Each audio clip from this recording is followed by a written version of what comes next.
Jones with a drive to center. Going back is Kemp at the wall. It's gone. Do you believe this guy? Village 90 feet away. Yep, so infield and outfield. Everybody has to come in. And this will do it. Walk off and go 2-0 Buccos. Where's the Jolly Roger? Look at that sea of humanity on the infield.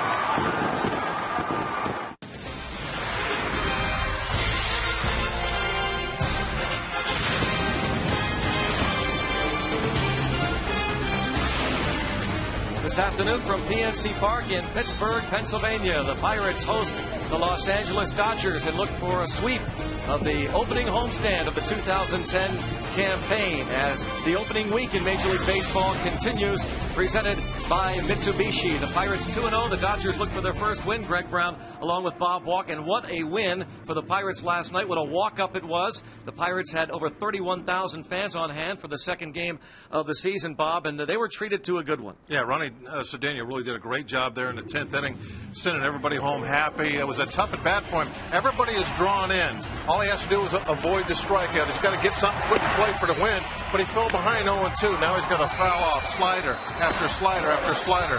Pulls a fastball, foul there. And he's waiting for his pitch. He wants a fastball right down the middle. Last slider down and away, foul it off. Finally got his pitch, line drive, left field, game over. Blasting's Millage comes home to score. Millage's hustle had him on first thanks to the error by the second baseman Blake DeWitt. So the Pirates off to a 2-0 start. They would not have won that game, Bob, however, had it not been for another fine job by this new-look bullpen. Well, the first 2 days, the bullpen doing a great job. They're putting up zeros, and that's what we didn't see a lot last year. Hope it continues, and don't tell. The anchor of that bullpen came up big in the 9th inning. A little bit of a problem man at third base, and just one out. No, actually, nobody out. He gets a little tapper here, and now strikes out Kemp. Freezes him with a fastball outside corner. Manny Ramirez, a little roller to end the inning. Great job, Dotel. So Dotel fired up along with his bullpen mates, and as we said, they've done a really nice job the first 2 games of this season. Today, the starters, left-hander Paul Mahalem, 23-14 lifetime here at PNC Park. Chad Billingsley is 2-0 against the Buccos with a high ERA. Lefty versus righty, Pirates versus Dodgers, finale of the first homestand, and the first pitch is coming up next from PNC Park.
Pittsburgh is brought to you by PNC.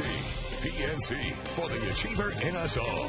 By Barrel Automotive, Barrel.com, definitely worth the click. And by your Toyota dealer, where quality, dependability, and good MPG all come standard. Toyota, moving forward. Well, kind of a dire forecast today. We are expecting any moment for rain to fall and to continue for quite some time, and that has obviously done a number on the crowd as this pitch is bunted foul. We're underway. Rafael Furcal tries to bunt his way on to start Game 3 of this series. Paul Mahallam, 8-9 last year with a .444 earned run average. Right now, the Bucks are thinking sweep. It would be their first 3-game sweep of the Dodgers in Pittsburgh since 1999. Hopefully Paul can get the W. It would be his first win ever against the Dodgers. This is 7th career start versus LA, 0-3 and a .559 earned run average.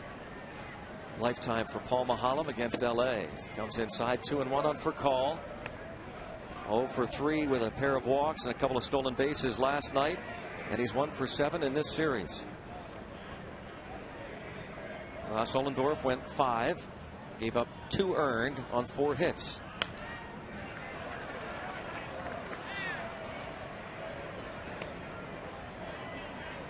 Paul last year, the numbers, overall just kind of so-so, but he did finish the season really strong, and that's kind of the thing with both he and Duke, to have that first year where they really go consistent and strong through the entire season.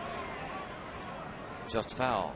Both those guys, they've proven a couple of times that they can be real good for a half, either a first half or a second half, but both of them need to find that consistency. They're very similar type pitchers, and they're coming into their physical primes now. They're getting in their late 20s. Physically, they should be at their best now as a pitcher. Mentally, they should be at their best as pitchers.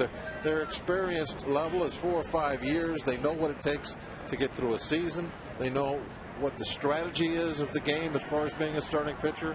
They know the hitters. They should really be coming into their own. Nice strike 3 pitch right on the corner.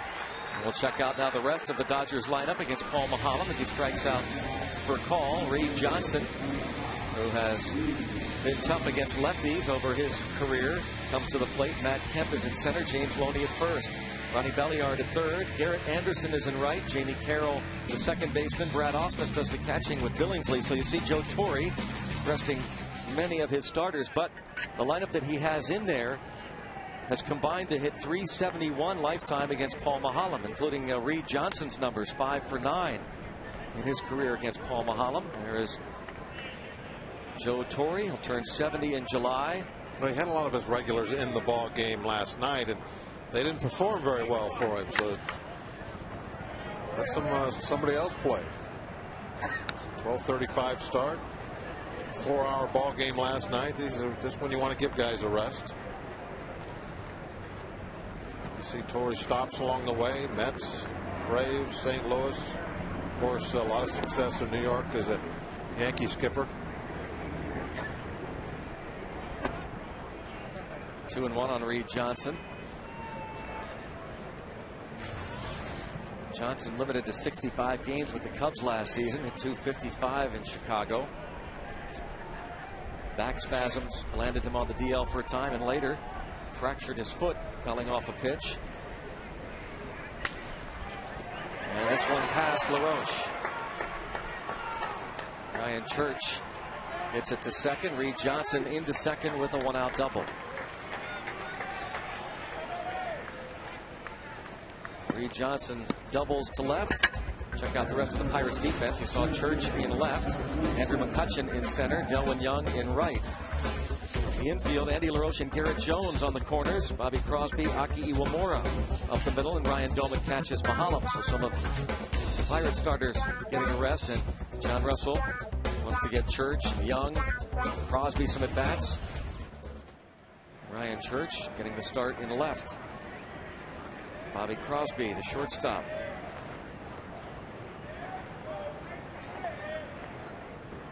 It's a long year, 6 months.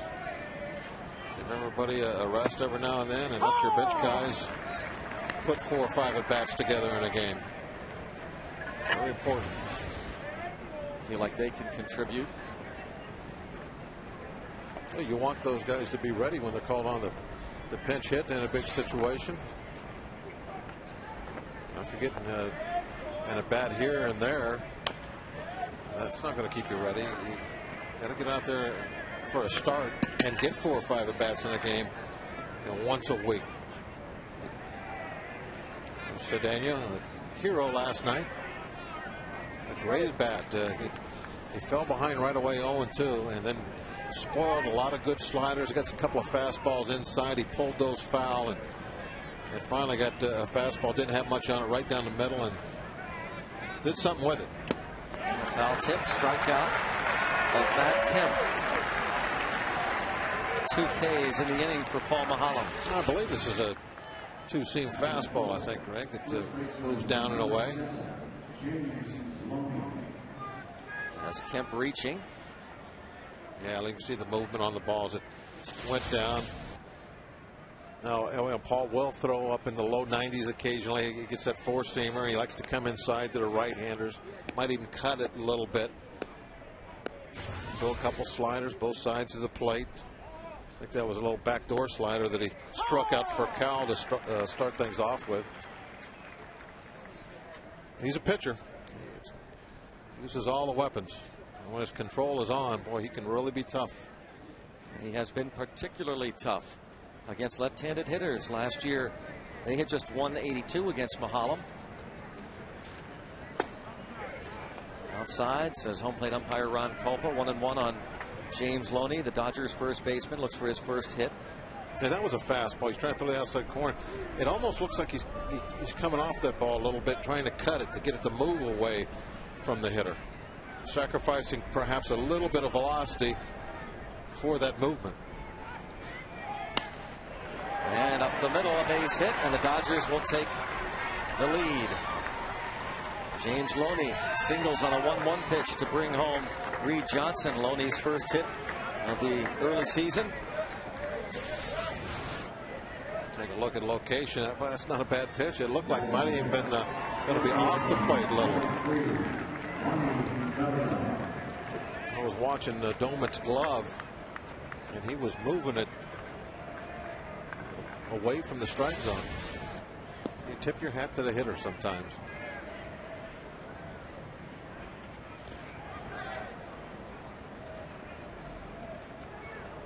Take a look again at the location. Watch Domit's glove where he's going to catch the ball. So that ball is probably going to be 2-3 inches outside. You can't control that. You just make your pitches and then you accept what happens. And there's going to be times too you're going to throw one right down the middle, and maybe even like in the back of your mind as you let it go and you see the direction, you go, oh no, and a guy pops it up or hits a ground ball right at somebody. So definitely a little luck involved in the game of baseball. See, now that pitch there looked like it was belt high right down the middle. The hitter does nothing with it. It fouls it off. I mean, here it is. Watch location on this one. Middle of the plate, belt high on a tee, foul ball. And that's luck. Figure it out. You know, he throws a good pitch, he gives up a run. Throws one right down the middle, nothing. A little pop into the stands.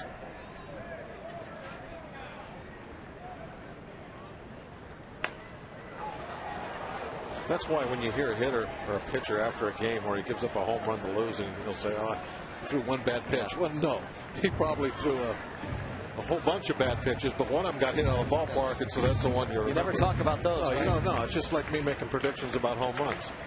Never talk about the ones that don't happen. Yes, we do. No.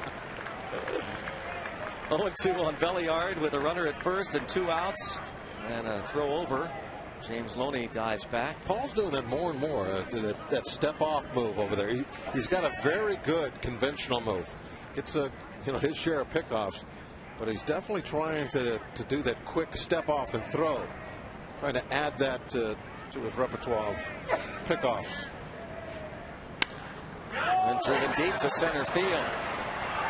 But this is PNC Park, where sometimes deep drives are caught toward the wall. Belliard is retired. The Dodgers take an early lead.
Ryan Church is in left, hitting sixth. It's the switch hitting right fielder Delwyn Young, and it's Andy LaRoche. Paul Maholm, the pitcher, bats eighth, and then Bobby Crosby. For the Dodgers, offensively, it's Reed Johnson in left with Matt Kemp in center, Garrett Anderson in right. Middle infielders for Colin Carroll. The corners Belliard and Loney with Ausmus, three-time Gold Glover behind the plate for Chad Billingsley. Aki Iwamura, that's for his first Pirate hit. It goes the other way. Johnson back. One pitch, one out in the bottom of the first. Good positioning on Johnson's part. He had to move back a little bit, but he was right in line with where that ball was hit.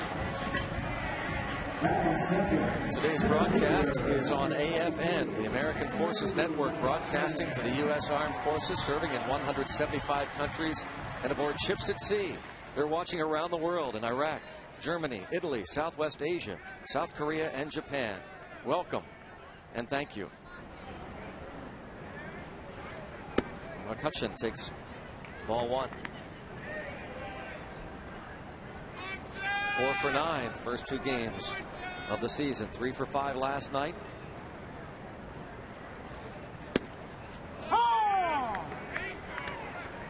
And no RBIs yet, but he scored 3 times. Billingsley, a first-round pick in 2003 by the Dodgers. 1 ball, 2 strikes.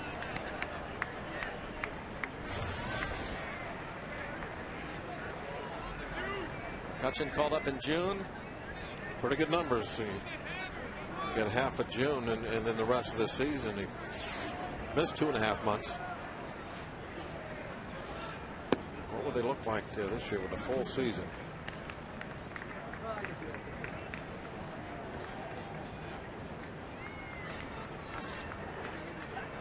Two ball, 2 strike count on McCutcheon.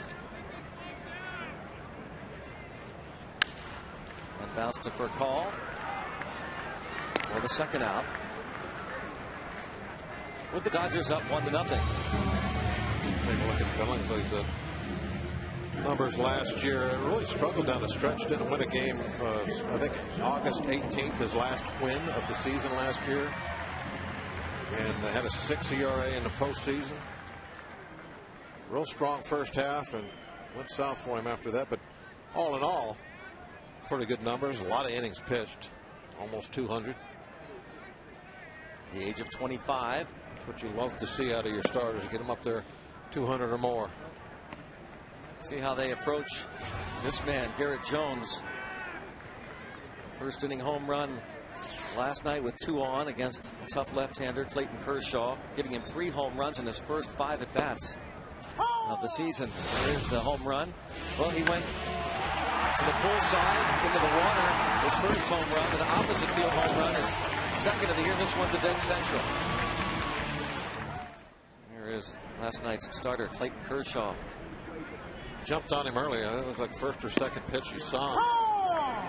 It's something that I think that he goes up with a conscious game plan against a tough lefty. He doesn't want to have to wait and hit a breaking ball. He'll look and see if he can get a fastball to hit first couple of pitches, and that's the one he's going to charge after.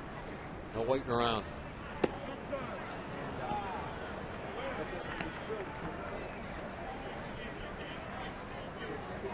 Two and 2 on Jones. Called up in July of last year. Hit 21 home runs his rookie season. Did he go? They'll appeal it. That's Mark Carlson who says no.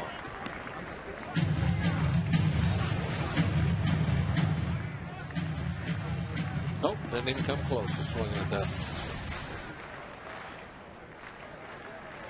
3 and 2. Dome it on deck.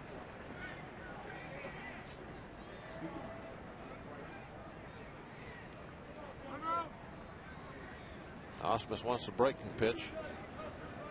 And it looks like Billingsley's not real sure. Wasn't like he shook it off, but didn't start his windup either. Okay, here it is. Backdoor slider. And it's tapped to first. Well thrown.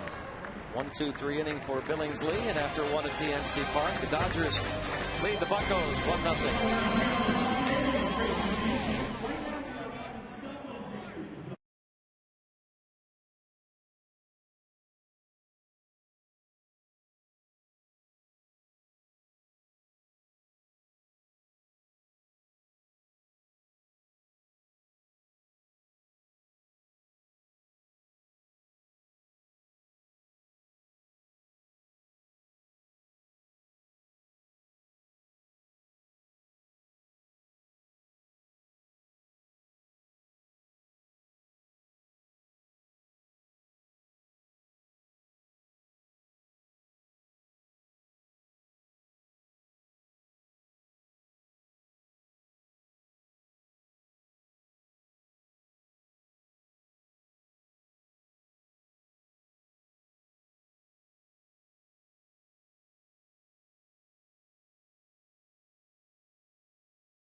Hawks 4 straight at PNC Park, 6 of the last 8 games played here. Our PNC achievement brought to you by PNC, for the achiever in us all. And a fly ball hit fairly deep to right center, but McCutcheon is there. Garrett Anderson is the first out of the second.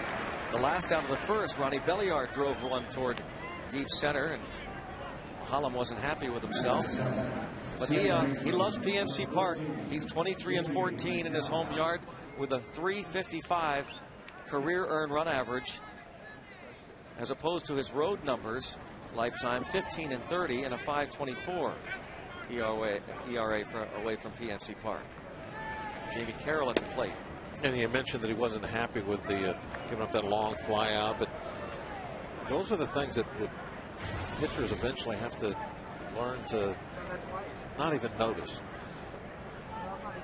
The reason I bring this up is think back to the Loney base hit. He made a great pitch, gave up an RBI single. So when that happens, you know, you have to have a so what attitude about that. And so when then you make a bad pitch and a guy hits it hard, but it's an out, who cares? It's an out. Because believe me, you're going to make a good pitch and you're going to give up a hit and a run. And it all happened in one inning for him. So when you make what you think is a bad pitch, somebody hits it hard, but you still get an out of it, hey, that's great. Don't worry. That's great. Yeah, don't worry. Be happy.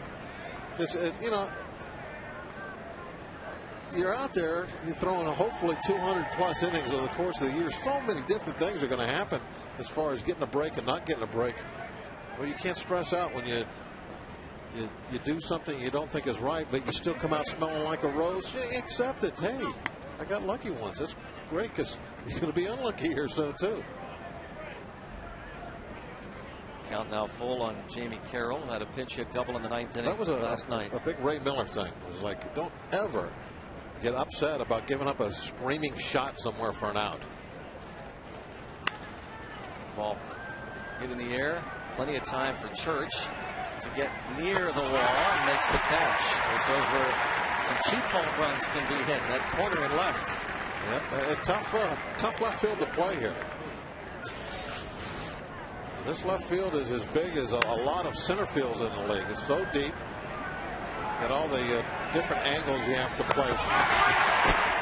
And as you said, Greg, the one place where it is kind of shallow, right down the line, just 325. Of course, the angle of the wall, it gets out to probably about 360, 370 almost immediately.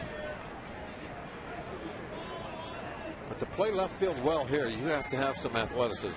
Ryan Church has played the outfield before with the Nationals, the last year, the Mets and the Braves, but this is his first start at PNC Park in left field in about 5 years. And it takes some getting used to because of what Bob just mentioned. So much territory. And there's a line drive toward left. Don't get that one. A roll toward the wall. Brad Ausmus, who will turn 41 years old in 6 days. His 18th season in the major leagues. Not known for the bat. It's the double to left. A good defensive catcher. He's known for his smarts about as much as anything. He's a real heady player. Ivy Leaguer, isn't he? Dartmouth guy. He'll manage someday. He's got he's just got manager written all over him. He's got the reputation for having good baseball smarts. Joe Torre let him manage the finale of the regular season last year. And he's a catcher. I mean, that's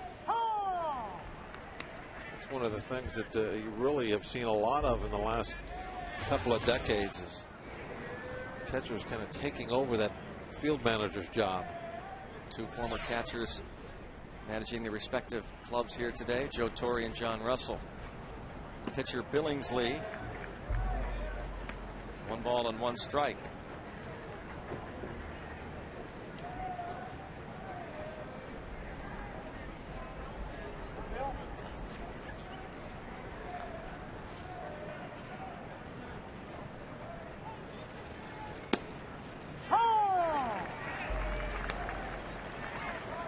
Two now on Billingsley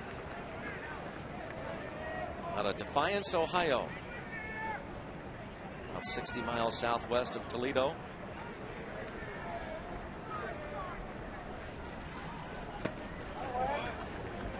Ron Hofa calls that ball 2-2. Billingsley looks like he should be able to hit a ball from here to Lake Erie.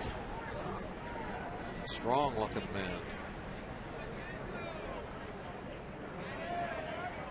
It's your prototypical pitcher build. Now 3-2 on him.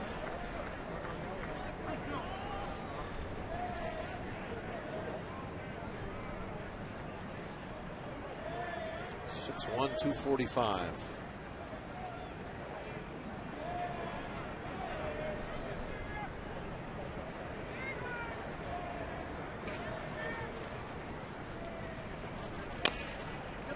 Mahalam off the hill. Retires his mound opponent. Osmus a 2-out double. He is left there. Go to the bottom of the second at PNC Park with the Dodgers leading 1-0.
Internship. See which Pirates players fantasy baseball owners are most interested in drafting.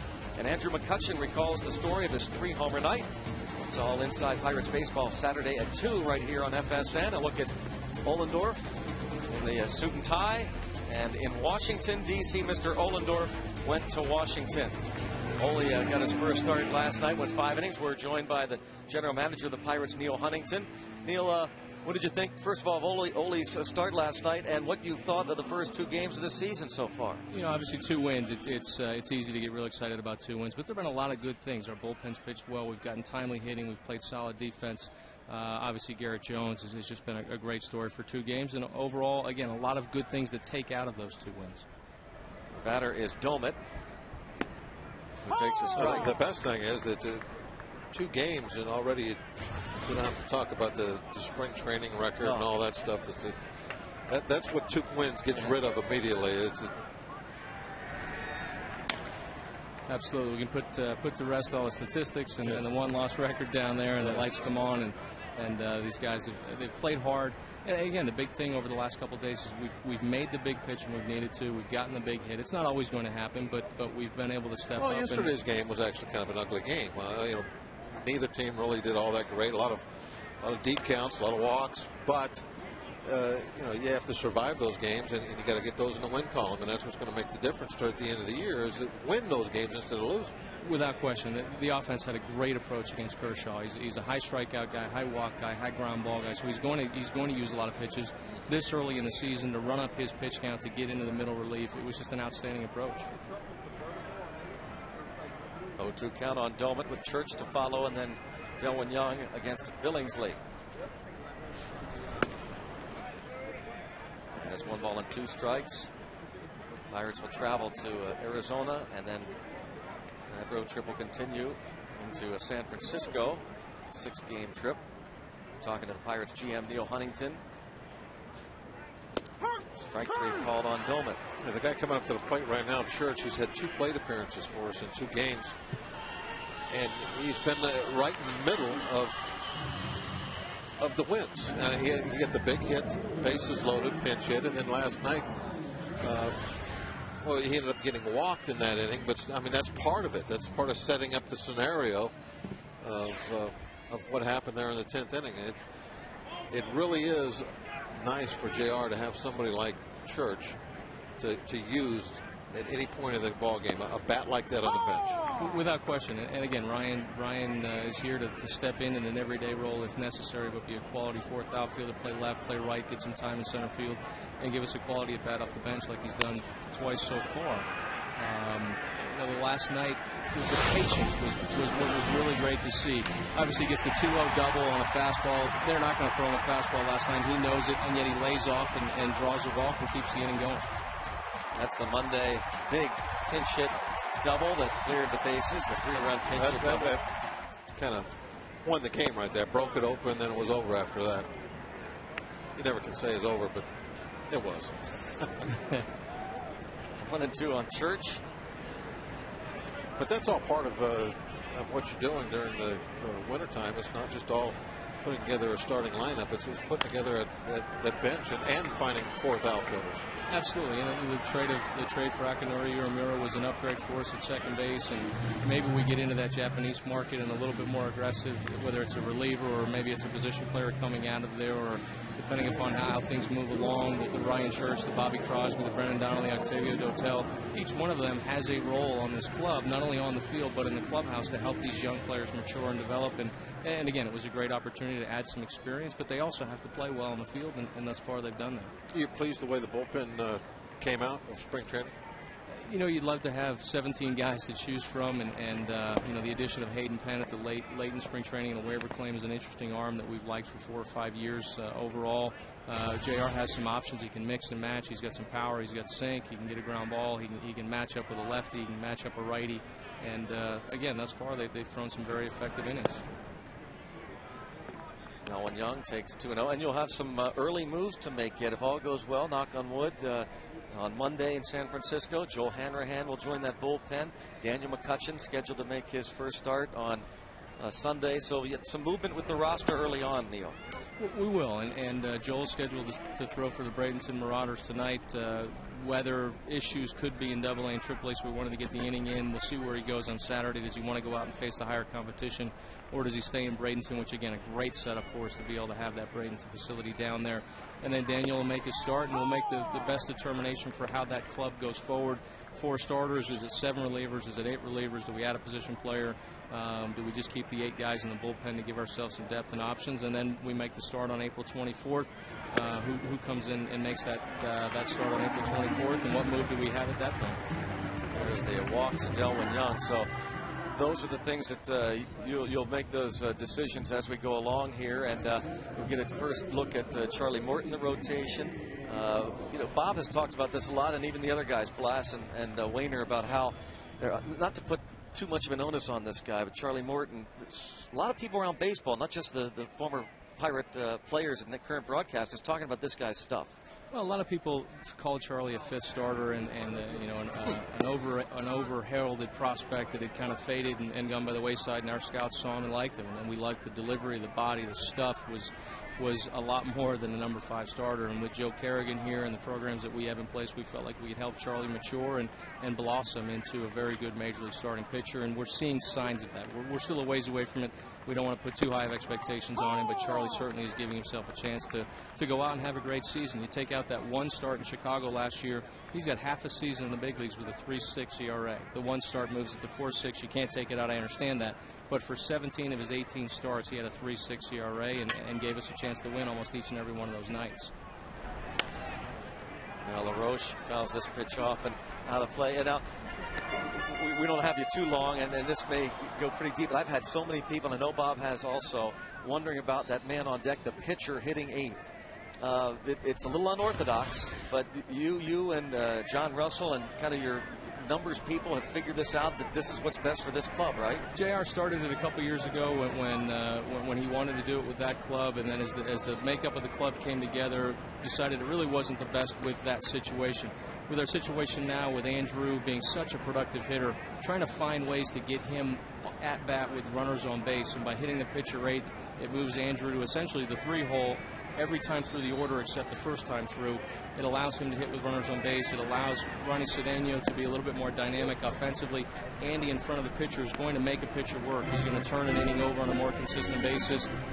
Statistically, it makes a lot of sense, and with this lineup, in a perfect world, you want the 9-hole guy to have a high on-base percentage so that he's getting on in front. It may not be the ideal configuration, but Andy isn't the fastest base runner in the world. Ronnie's getting on base about 20% more than the starting pitcher will, so it gives us an opportunity to get more people on in front of our best hitters. Tony La Russa did it a few years ago with McGuire in the lineup. Ned Yost did it with the Brewers 4 years ago, and as you said, Russell tried it a couple of years ago, and the Pirates giving it a shot this season. 2-2 the count on Andy LaRoche with Mahalam on deck. I want Andy badly to get a hit here because I got a follow-up question. If it's important to have a couple of guys hitting in front of McCutchen for 8 innings, why is it not important for 2 guys to hit in front of him in the first inning? Well, there's a significant plate appearance difference over the course of the season from 1 to 3. It's anywhere between 50 and 60 plate appearances. So to get Andrew hitting second gives him that many more plate appearances that he's going to have over the course of the season. It gets him to the plate more often, just in general. But by hitting the pitcher rate, it gives Andrew that many more opportunities as the game goes on. Neil, thanks so much. Look forward to talking to you on Sunday. Appreciate it. Keep it going. Thank you, Bob. Pirates GM Neil Huntington joining us in the broadcast booth.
This form today. 3rd inning. A 1-0 Dodger lead, and back to the top of the order. Rafael Furcal started this ball game, striking out looking. Our thanks again to Pirates General Manager Neil Huntington for spending some time with us.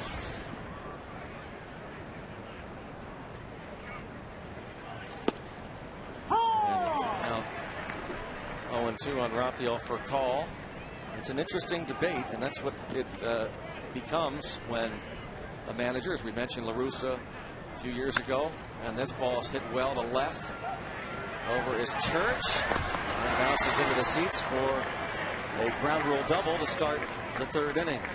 But Ned Yost also tried it a few years ago, and what's interesting about it, most times when it's tried, it doesn't last all that long. John Russell did it a couple of years ago for a couple of months, and then they traded Bay and Nady, and they said, well, we just don't have the personnel now. So you almost wonder how long that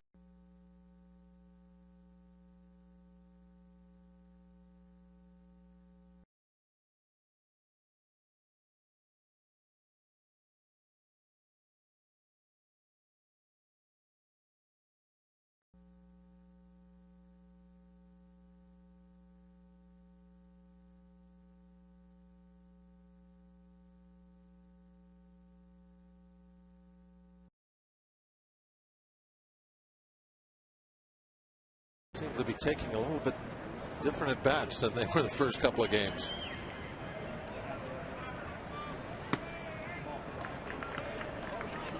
Mahalam falls behind Johnson 2-0.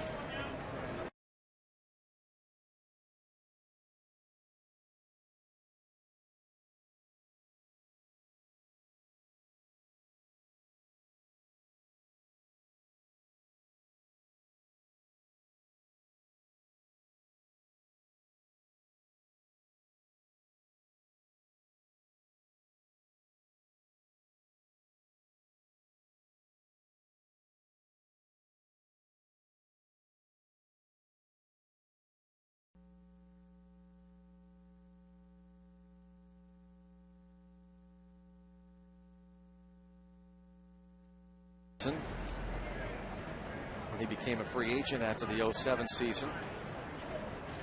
I mean, he was a hurt one. Yep. Just 236 in about 80 games with the Blue Jays in 07. And he punts this ball toward third. Iwamura takes the throw from LaRoche. Sacrifice moves for call. 90 feet for Matt Kemp.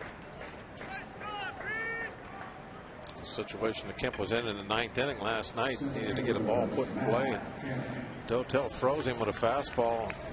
Struck out looking. And Cedeno, inning later, similar situation, winning run at third, 1 out, and he was able to get the job done, get the ball put in play, even though he fell behind 0-2 right away. Battled and battled and battled. It was about 9 pitches. And this will make it a 2-0 game as McCutcheon goes back. Scoring this for call. Sacrifice fly for Kemp. Definitely get the run in there. Ball hit right on the money.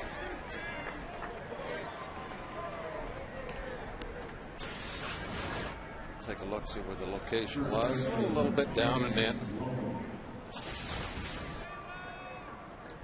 At this point, I mean, you're not thrilled about giving up that second run, but Mahomes still probably, okay, I traded a run for that out. There's nobody on base now. 2 outs. Get this inning over. 2-0 score is not the end of the world. Ron Copa barks out the strike call. Main job to stay out of any big innings as a starting pitcher. Bend but don't break.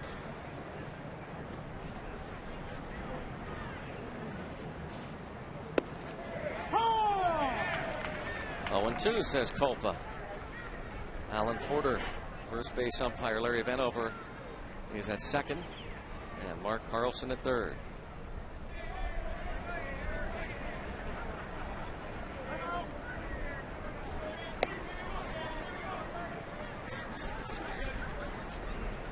Loney, the RBI single in the first. For his first hit of the season. He takes outside 1 and 2. But that same location. Went away and he went out. Kind of expanded the strike zone a little bit. Banged it out in the center field.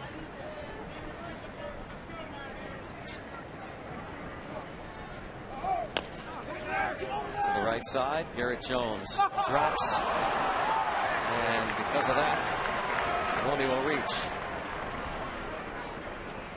Yeah, you wonder sometimes about, when you have a player that's a little versatile and he moves around a lot, do you take something away from him defensively?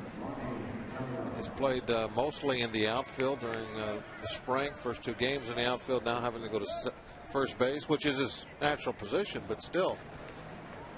Well, that was ugly looking. Just a easy ground ball.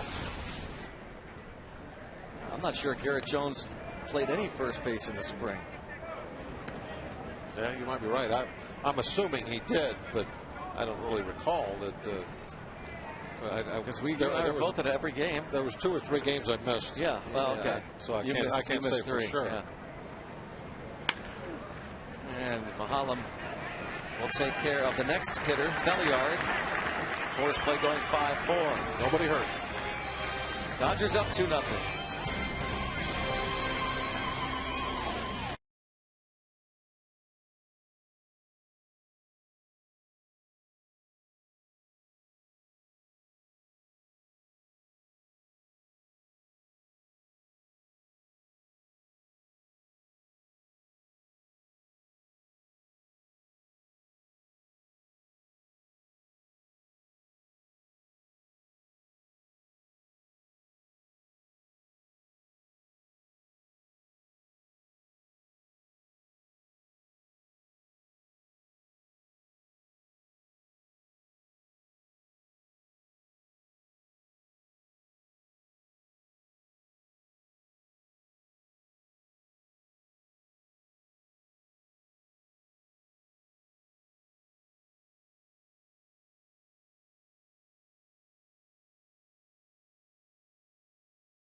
in the first weekend series of the season. The action kicks off on Friday, April 16th, 7:05. All fans get a Pirates aluminum water bottle, courtesy of Trib Total Media. That was Evan Meek showing it to you. For tickets, go to Pirates.com.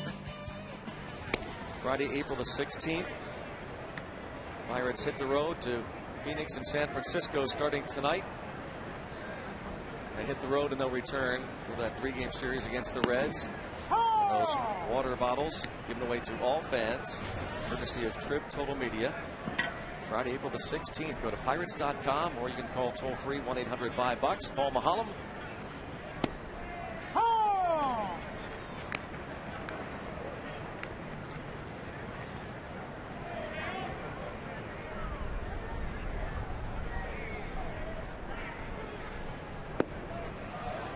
Mahallam down on strikes. Well, I guess there's a message to all of our Japanese viewers behind home plate, huh? What's that saying, Greg? It says go to Pirates.com for tickets. I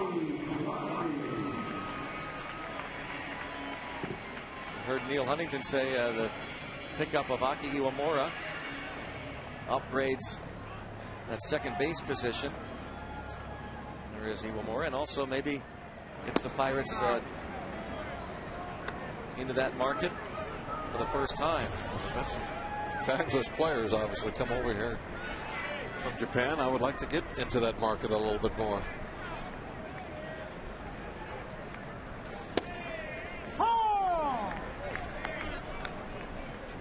Bobby Crosby makes his first start.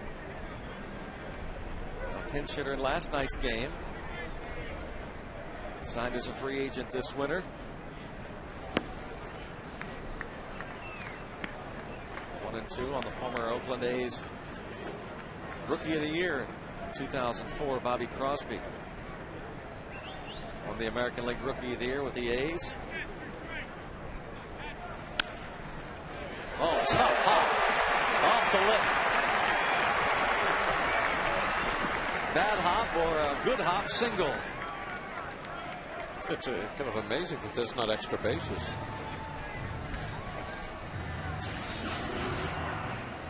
Ball came back in quickly into the infield. Look at that, Greg. That's maybe 5 feet fair. It's not like Crosby was taking anything for granted. I mean, he's hustling right out of the box. Tip of the cap to Reed Johnson. Yeah, good job keeping that just to one base. Now here is Aki Iwamura. Bounces this, and there's his first Pirates hit. He just needed some little bit of a home cooking, knowing his folks back in Japan are watching. Aki Iwamura singles to right, first and second with one away. Got something right on the inside corner. And got that kind of falling towards first base swing, and he just drove that ball right with him, right through the hole. Iwamura's first Pirates hit after 3 years with the Tampa Bay Rays. Well, Andrew McCutchen bounced to short in the first inning. He is 4 for 10 the early going of this season.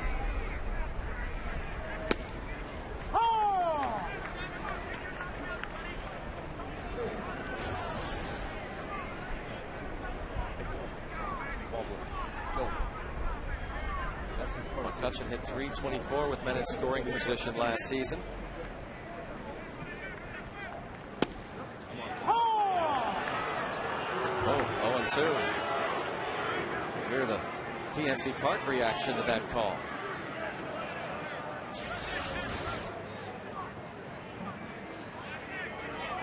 Not close.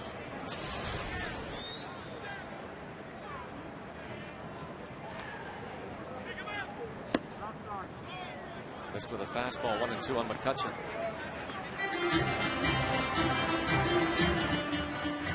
A dozen homers, 54 RBIs last year in 108 games for this 23-year-old native of Fort Meade, Florida. First round pick of the Pirates in 2005. And in the dirt, 2-2.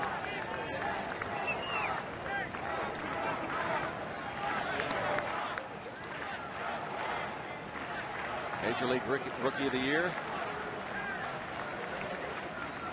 Baseball America finished 4th in the voting for the Major League Rookie of the Year Jackie Robinson Award. And a shot, a little bobble, but Carroll picks it and throws for a nice double play. Carroll for Calderoni. But the only way you're going to double him off is to get him to hit a bullet right at somebody, and he did.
Mobility.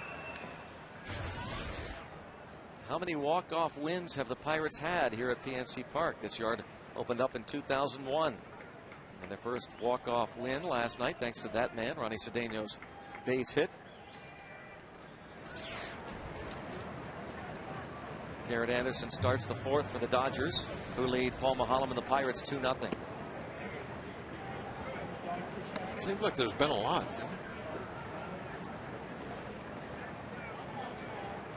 What do you think? You got a guess? I'm going to say 10. Oh, there's been more than that. Really? I'm sure there's been more than 10. I don't know. We get a couple a year, don't we? All right, I'll go with 20.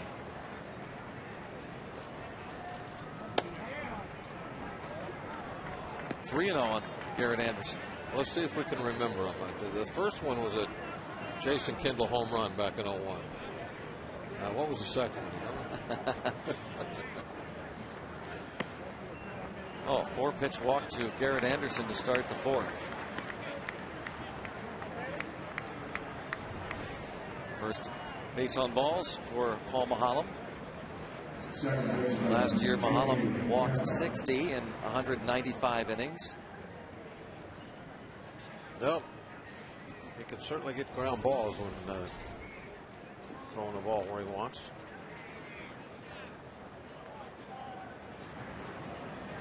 Get one now. Oh!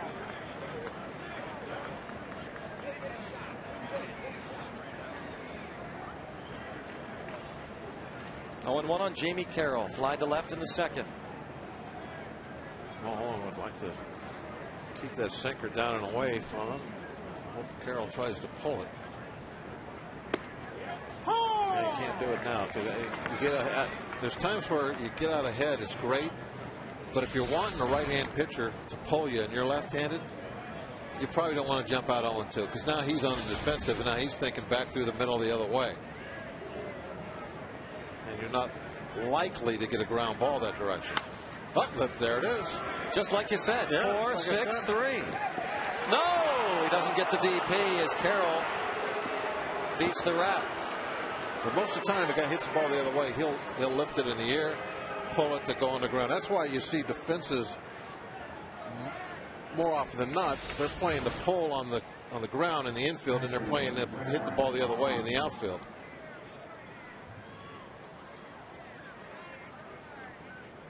Boy, that sure seemed like a routine That double should play have been. ball. That was What anything messed up there that you saw in the exchange? It just seemed to kind of Slow? be slow. Yeah. We'll see one more of the toss to Crosby, and then on to Garrett Jones. Carroll hustling down the line, beat it. Pickoff try. Maybe the biggest factor there, maybe the ball wasn't quite hit as hard as it needed to be. Now, if this guy's running, Ausmus, it's really routine. Ausmus will hit into a bunch. Has hit into a bunch over his career. Ausmus, who doubled in the second.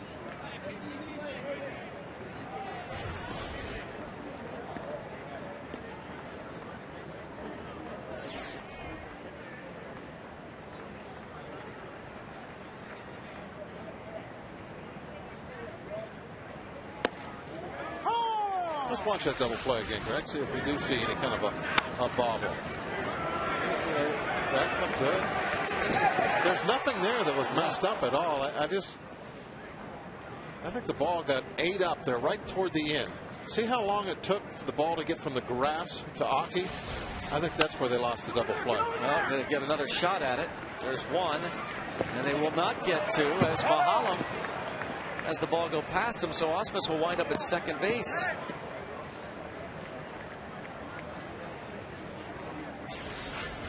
Fielder's choice and an error.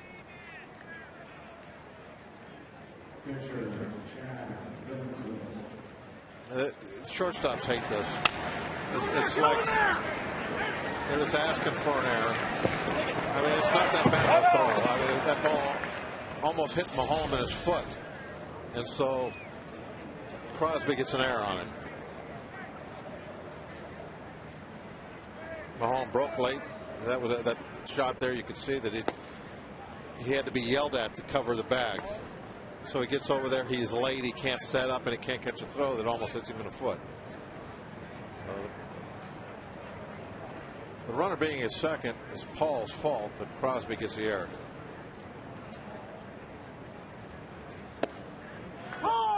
Pitcher Billingsley bounced back to Mahalam in the second. Billingsley, career 123 hitter. Hit a $179 last year with a home run.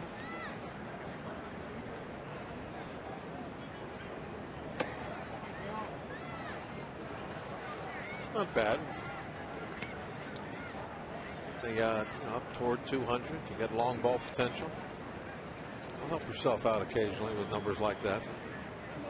That's really the goal of most pitchers, is try to get up there as close to the 200 mark as you can. Avoid the strikeouts. Get that ball put in place so it falls in occasionally. And as I said before, when Billingsley was at the plate, he's big and strong enough to hit the ball a long ways. The one home run last year.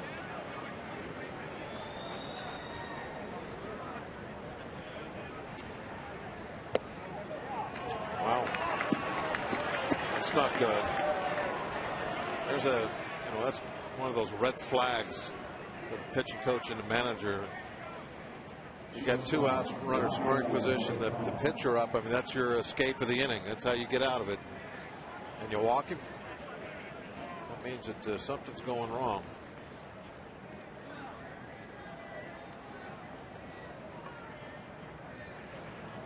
Bullpen's quiet.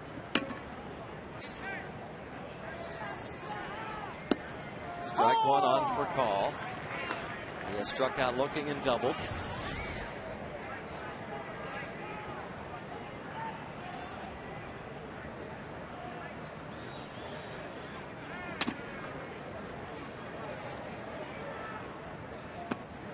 Mahalam out in front of him, 0-2. Up two breaking balls in a row on him.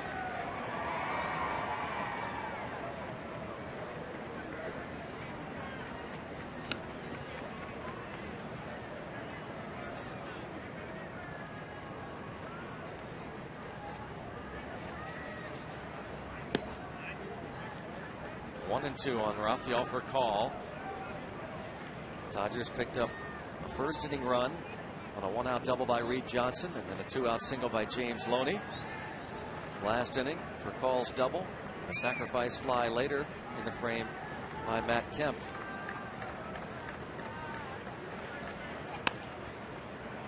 To third, LaRoche throws to second and just does get Billingsley with the force. 3.5 down here at PNC Park in Pittsburgh. The Dodgers leading the Pirates 2-0.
Wins of the Pirates had at PNC Park. Greg guessed 20. I'll say 54. Oh, just off, Bob. 54. That's amazing. It's 55. Oh, really? Yeah. That was pretty close. And as you said, the 2-run homer by Kendall was the very first, and here it is. 2001 off Jeff Facero of the Cubs. The home run. First month at PNC Park. Ronnie Cedeno, the walk-off base hit last night. Here it is 2-0. Dodgers leading the Pirates, trying to get out of town with a win. They'll head to Miami to continue their opening road trip, while the Pirates will travel to Phoenix tonight. Billingsley was able to get Garrett Jones on a grounder to first on a 3-2 pitch. Billingsley gave up just 17 home runs last year, nearly 200 innings.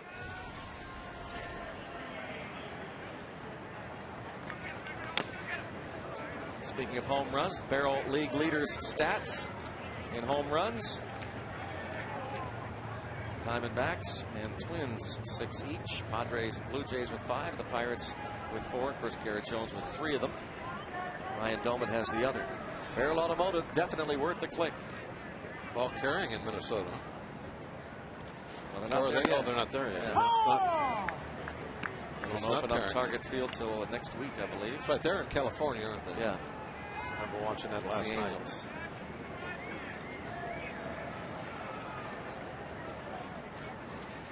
Oh, 2. 1 ball, 2 strikes to count. On Garrett Jones. Speaking of Minnesota, this former Twins minor leaguer and a taste of the big leagues a couple of years ago.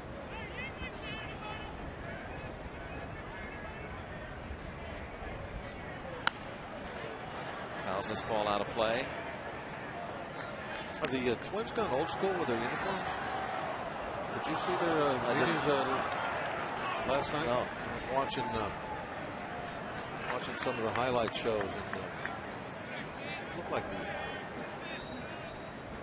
uniform from Harmon Killebrew days. We don't get to see them very often. I can't really remember what they were wearing last year, but I liked it. They look sharp.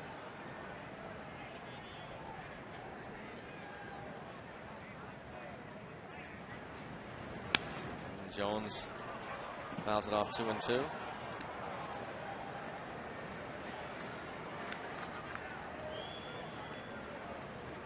Two and two on Garrett Jones. We don't go to Minnesota this year, do we? Where are we headed? Detroit? This year? Yeah, Central Division. Yeah, Detroit, Oakland.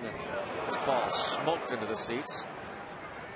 The Pirates go to Arlington, take on the Rangers. Oakland out west, so they play two West Division teams. They play the White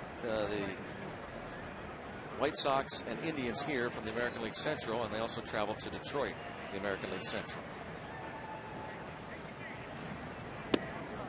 3-2 on Garrett Jones.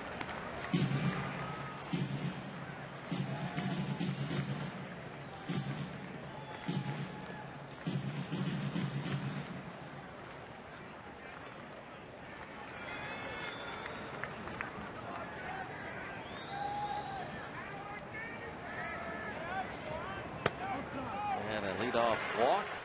See if that leads to something. The first free pass allowed by Billingsley. Well, historic night tonight in the Berg, and you can watch it all here. Coverage begins at 6:30 as the Pens take on the Islanders in the final regular season game at Mellon Arena, the former Civic Arena. Of course, Pens will have the playoffs yet to go. The old arena and the new Palace Consol Energy Center right across the street. Saying goodbye. Yep. The Mellon Arena. Ryan Domet struck out looking in the second.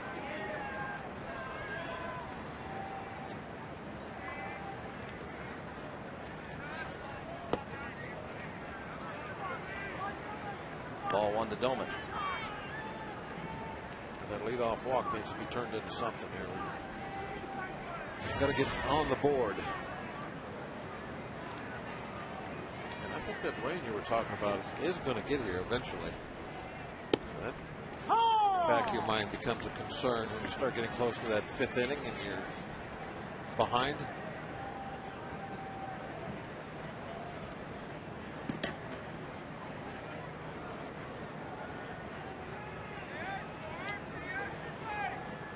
One ball, one strike on Domet. Bouncing ball and just past Jamie Carroll. Little stutter step from Garrett Jones and holds on. First and second, no one out. I think Garrett Jones was thinking about if the ball was hit, is he going to have to try and break up a double play? He's going straight to the bag and then realized that the ball was through. And that's why you saw the little stutter step. No, I'm wrong. I didn't think he took a peek over his shoulder, but he did. So I don't know why he did that little stutter step. Shouldn't have been looking over his shoulder. I know that. Ryan Church. Guy over there wearing the number 10 on his back. That's who you look to. Pick up the third base coach, huh? He'll let you know where the ball is. That way you don't have to look behind you. You can continue to pretty much look forward, doesn't affect your speed. And if something goes wrong, you can always just say, hey, I did what the coach said. Yeah. You don't have to answer how easy that is, more right? than that, yeah. Tony Beasley, Pirates third base coach. Carlos Garcia coaches first. 2 on, no one out for Ryan Church. He popped up to shortstop Rafael Furcal in the second. Church is 2 for 12 in his career against Billingsley. See where they're bringing in the River Salvage barge out there to see if they can find that home run that Garrett hit opening night. There it is. The Manalo 2 is going to give it a shot. Well, see, that's a River Salvage. See the little sign right there? Yep. River Salvage Company. They're going to hunt for that ball. It's out there. 2-2. Well, that must really take some serious skills to maneuver something like that on the river. Wow. defensive.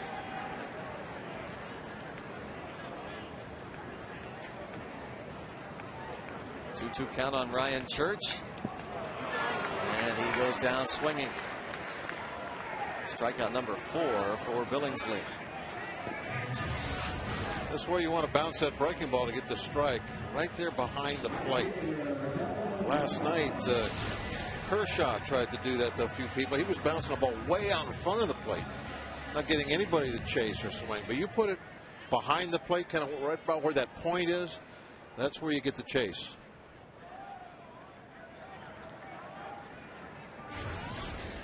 Like if the plate, you look at it, that point, if it was a church, it'd be a steeple. And that's what got Church's swing and a miss.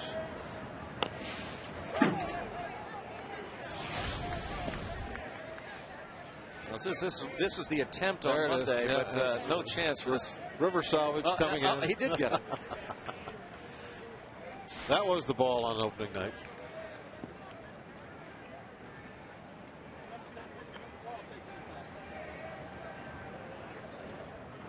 Delwyn Young walked in the second.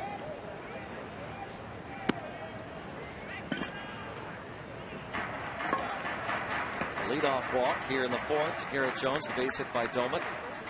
And a strikeout by Ryan Church. Delwyn Young, who was a 4th-round pick of the Dodgers 8 years ago, the LA native.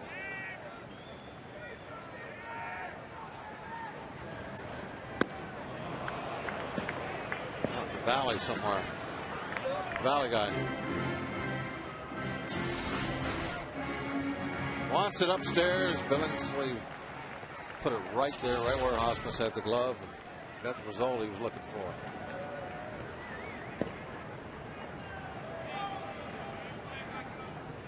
So what Hospice wants it. Now, so he's going to maybe move away. Yes, he does. Fastball missed. 2-2.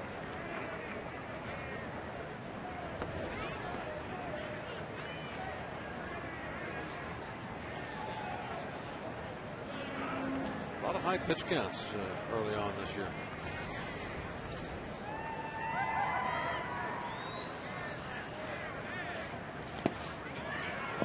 Checks, and now it's a 3-2 count on Delwyn Young. Switch hitting outfielder, infielder, Andy LaRoche on deck.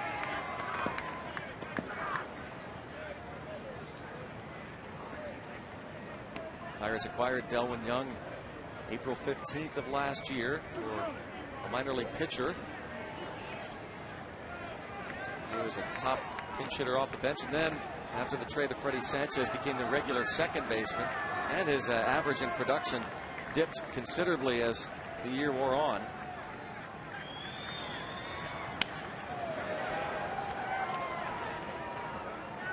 He was out working every day. I really think Perry Hill before games last year. Perhaps he got physically worn down. I mean, he was working a double shift every single day.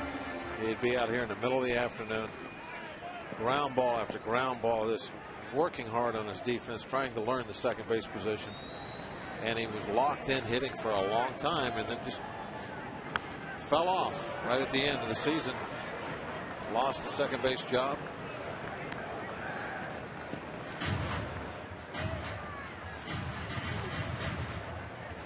Had a great spring, though. Yeah. 18 RBIs to lead the club. Now, whether that means anything at all, just good to say. Facts are facts. Yep. Had a great spring. Is that going to help him out in April and May? No. And now the bases are loaded for Andy LaRoche, another former Dodger.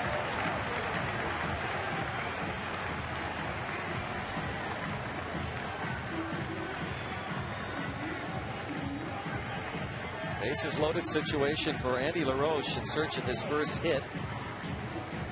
Moss was calling time here, going out trying to give Billings a little bit of a breather. Hospice really is like having a pitching coach on the field at all times.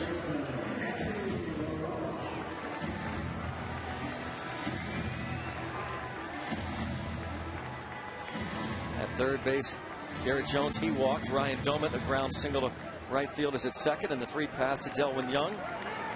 Andy LaRoche struck out looking in the second.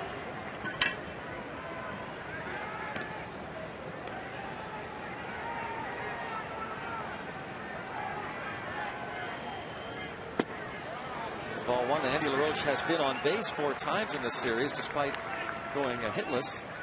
He's walked 3 times, been hit by a pitch.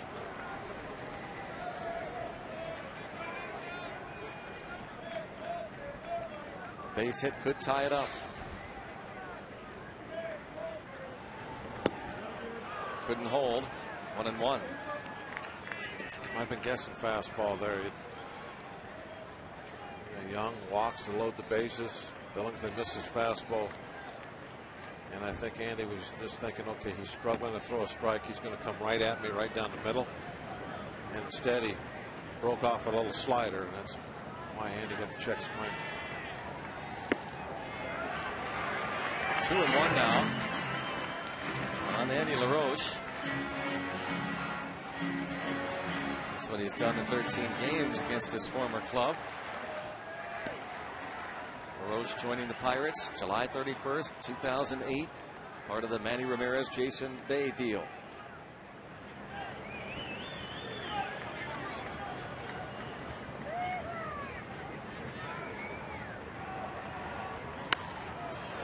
And it's 2-2. That time he did come right at him with a fastball. LaRoche came to the plate in the 5th inning on Monday in the home opener. Bases loaded, 1 out against Ramon Ortiz, and Ortiz got him to hop up to 3rd. That was just before the Ryan Church pinch hit 3-run double. 2-2 count. Struck him out looking. 5 Ks for Billingsley. And here you have Mahalam coming to the plate. Taney might have been doing a little bit. I don't know this for sure, but it looked like he's doing a little bit of guessing that at bat. And that the strike one. Watch this. Is he guessing fastball there? I think he was a little bit. And definitely wasn't looking for a fastball right there. A little active up. That was fastball, wasn't it? It was 93. He had a little movement on it right there, a little sink. But it was still a heater. And I think Andy thought that ball was going to break down out of the strike zone, I guess. Mahalam hitting 8th in the order. Or maybe that little finish the ball had, maybe Andy thought that was low. Watching it in the replay, it was a little more borderline than I thought it was when I saw it live. I'll tell you, watching that replay, it was quick, but it looked as though he might have been upset that he was that second pitch that the home plate umpire Colpo said he went. Oh, said he went? On that replay, it didn't look close. At any rate, apparently he was kind of barking at him because Culpa started to take his mask off and look toward the dugout. 1 ball, 1 strike on Mahalam, and Billingsley can work his way out of this jam now. He's walked 2, struck out 2, and given up a hit in the inning. 1-2 now on Mahalam. Now, that was borderline. That was inside corner at the knees. I can see him thinking that was ball 4. Excuse me. Yeah, ball 4. That was a 3-2 pitch, right? Yeah, I believe. It was 2-2 pitch. Oh, struck him out looking. Wow, Billingsley got himself a little jam with the walk to Young, but made up for it. Well, Mahalam barking at Ron Culpa.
in the first that brought home Reed Johnson. Matt Kemp sacrifice fly in the third inning.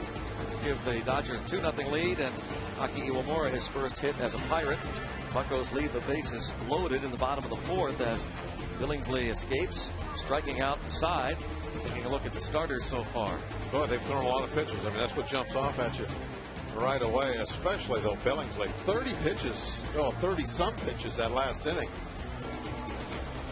That should bother him here in the next couple innings. And you got to believe we'll be in that LA bullpen early again this afternoon. Even though he's throwing a shutout, he is having to work awfully hard.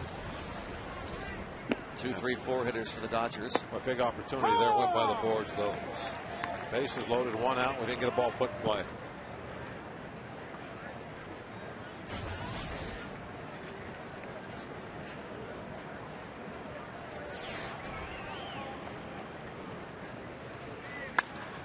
Headed up the middle.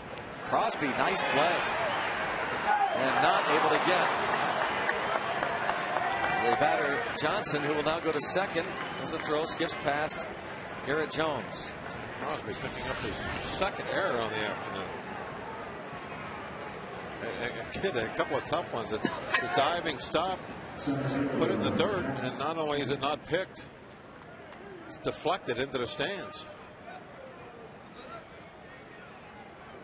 I guess that went off maybe the heel of the glove.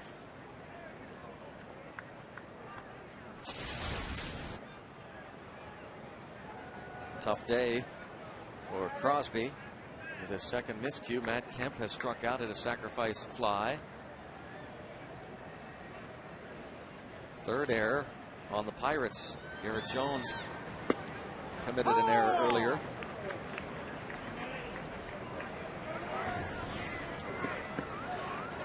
Paul on the first pitch has been definitely going after the hitters.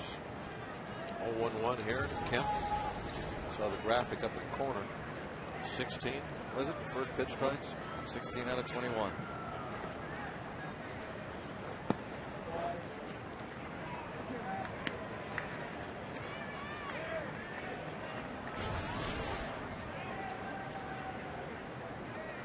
Matt Kemp, Gold Glove winner last year.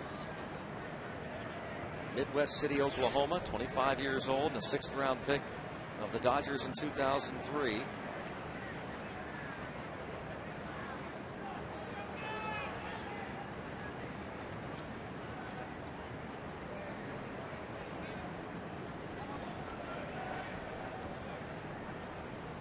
Two runs, 5 hits for the Dodgers. No runs, 3 hits for Pittsburgh.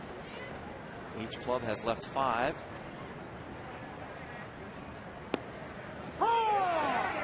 One and 2 on Kemp. Paul Mahalem tries to keep the Dodgers close.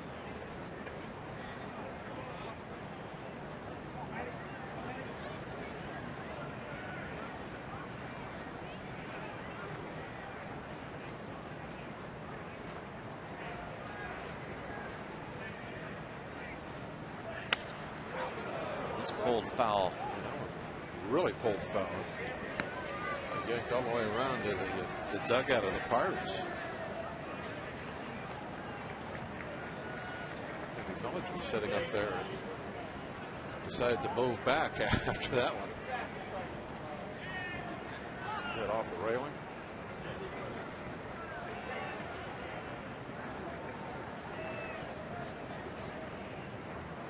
Drop a changeup on him now, don't you? After that. Yep, there. Turned that one, tried to run it away. Turned it over. 2-2. Somebody pulls you so hard that they bring it over into the other dugout. You got to take a little something off that next pitch. That's all pitching is a reaction to the pitch before.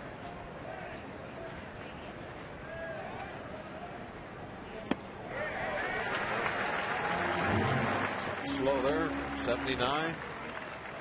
Kemp's out in front. Just basically just watching things, watching the hitter. He's way out in front of everything, so he just pulls the string. Nice slow curveball. And he's got his strike 3. Third strikeout. Second time he's gotten Kemp. James Loney 1 for 2.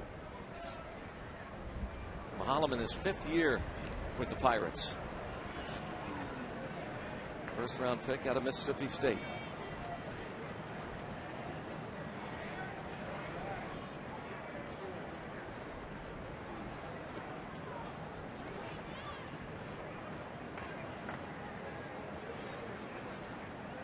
Really tough for Johnson to get any kind of a jump off second base. He's got Crosby playing right over his shoulder. You can see the top of Crosby's head in the shot.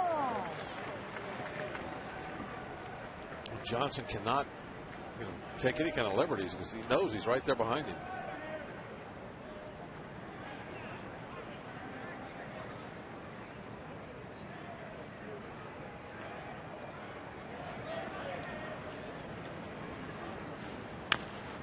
Back to Mahalam. Runner has to hold. 2 outs.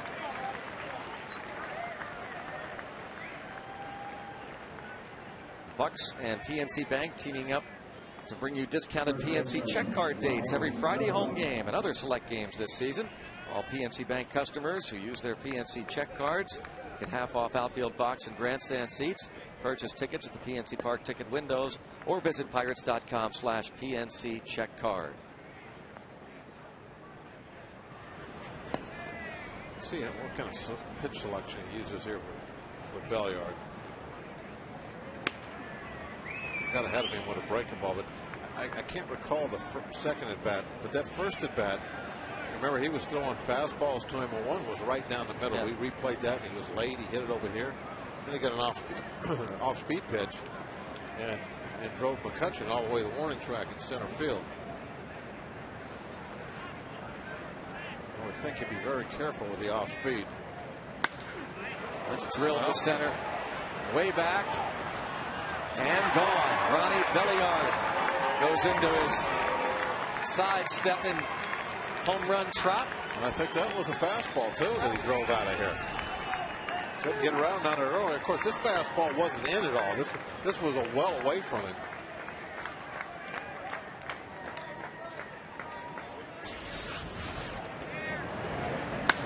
Yeah, no, it wasn't away from him. It was supposed to be. I was looking where it was called for. I thought it was there, but you watch the replay, watch Doman's glove. It comes right back down the middle. That was just missing your spot.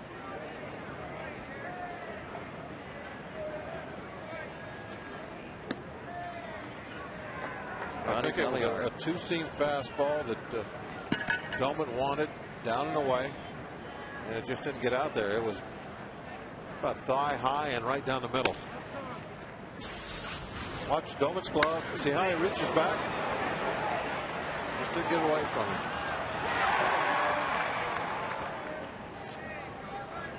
Get out by much. First row.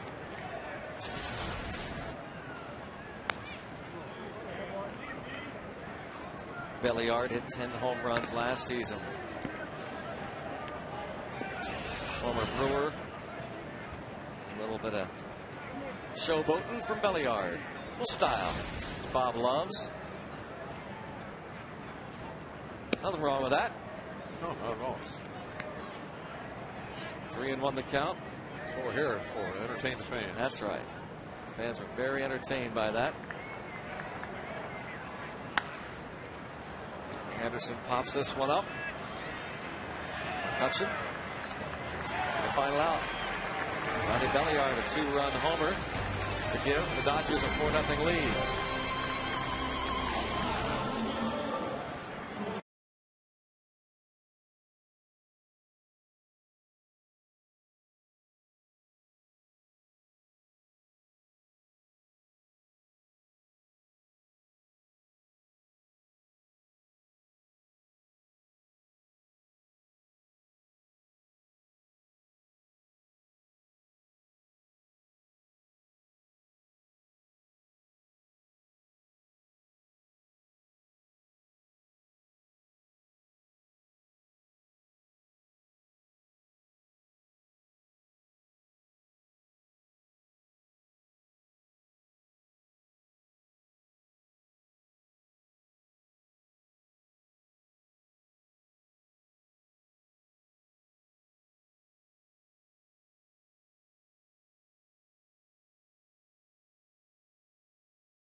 upset with himself as he went back to the dugout. You know, that might be a little carryover, too, from the last inning when they had the bases loaded, just one out. They got nothing out of it. I'm sure he was a little disappointed in that result. So back to work here. But, you know, that's another thing that is part of the game right there, Greg. You show some displeasure.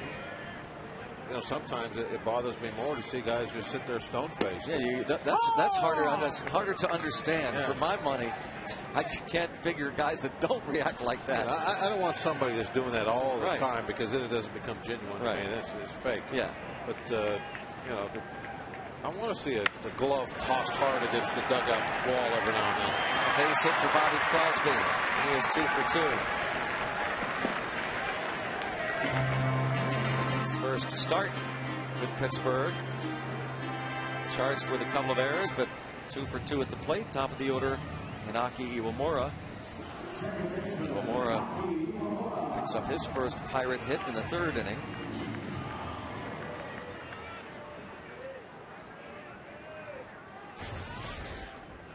Limited to just 69 games last year with a knee injury. He has that brace on his knee. Kind of make it out there through his. Yeah, there it is. More than kind of make it out now. Yeah, very bulky looking. Partially tore his ACL in a collision with Chris Coughlin of the Florida Marlins, turning a double play in May last year. I wouldn't be surprised if we see some benefits from Billingsley having to work so hard last inning.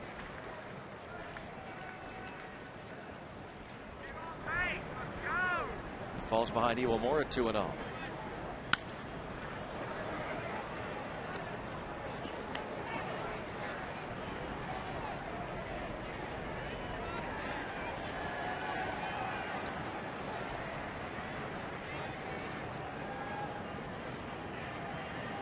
He's only 13 pitches away from 100. It's number 88.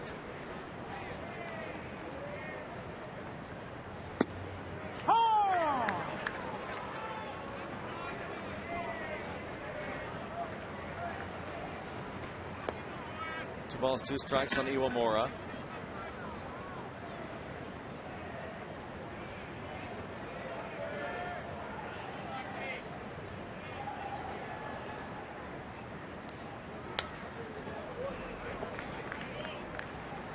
And it stays 2-2 on the Pirates' second baseman facing Chad Billingsley. Some guys will call that last pitch a cutter or something. It used to be called more of a slider.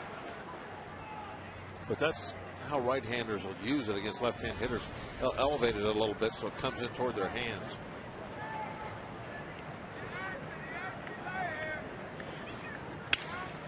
Breaks his bat on the pop-up to shallow right. That was the same pitch. Run it in on the hands. 1 out. Time to check out today's easytouse.com minor league connection. And the minor leagues begin. AAA Indianapolis for the Pirates. Top Farm Club. Regular season tonight at Columbus. Altoona, AA affiliate, will host the Harrisburg Senators. And Bradenton, the Marauders, open up the regular season tonight against Fort Myers. The Marauders circled by Bob there.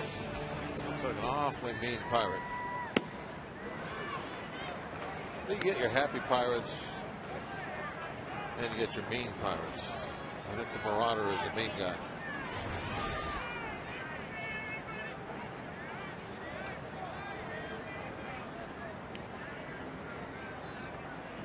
That's a happy Pirate.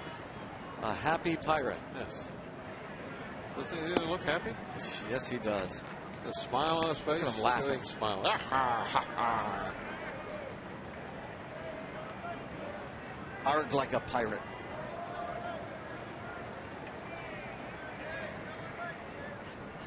One ball, 1 strike on McCutcheon, who hit the ball hard to second baseman Jamie Carroll in the 3rd. Turned into a double play. Oh, how about that play by Belliard? What reaction that was. Like middle infielder skills. Belliard played plenty of middle infield and shows it there. That was a wicked hop that came back up. Looked like it was about to hit him in the number 3. Somehow caught it. Did a little sidestep. Threw the ball to second. Heck of a defensive play there by Belliard with the 2-run homer in the top of the 5th.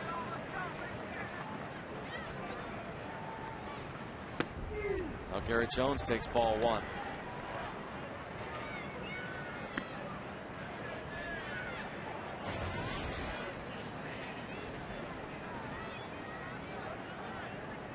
Joe Torre hoping to get Billingsley through this inning, and that will be it for him. He's due up 3rd in the 6th. Pitch number 95. Seeing a lot of 5-inning starts so far.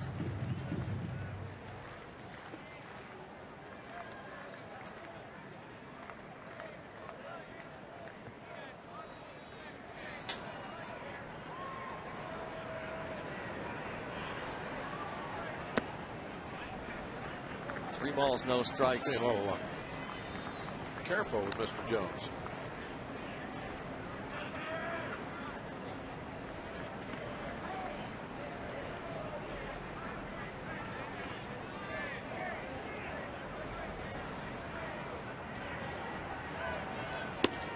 Home! 3-1 count on Garrett Jones. Grounded to first base on a 3-2 pitch in the 1st inning. Walked to start the 4th. Billingsley has struck out 6, walked 3. Allowed 4 hits. And now 3-2 on Garrett Jones. Garrett on a 3-1 pitch. He wanted something he could really drive hard. Didn't like it. It was borderline away. And now he's got 2 strikes. He would go after a similar pitch, but not 3-1. And he walks. Garrett Jones. Billingsley upset with himself. So there's no reason, even if you're afraid of a home run ball, no reason to pitch around Jones there. You have a 4-run lead. The walk is what's going to hurt you, because now a long ball, cut your lead just to 1. You get that cushion so that you can take liberties with the strike zone, so you can be aggressive. And if somebody comes up with a long one, so be it. But you start walking people, that's what eats into that lead in a hurry.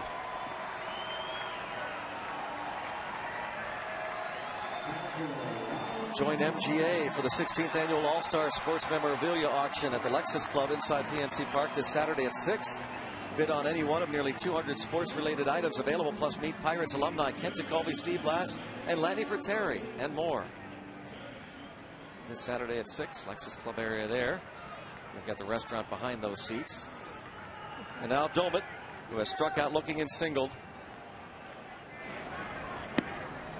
And it is strike 1. Domit looking back at Ron Kolpa. Nobody throwing in the bullpen.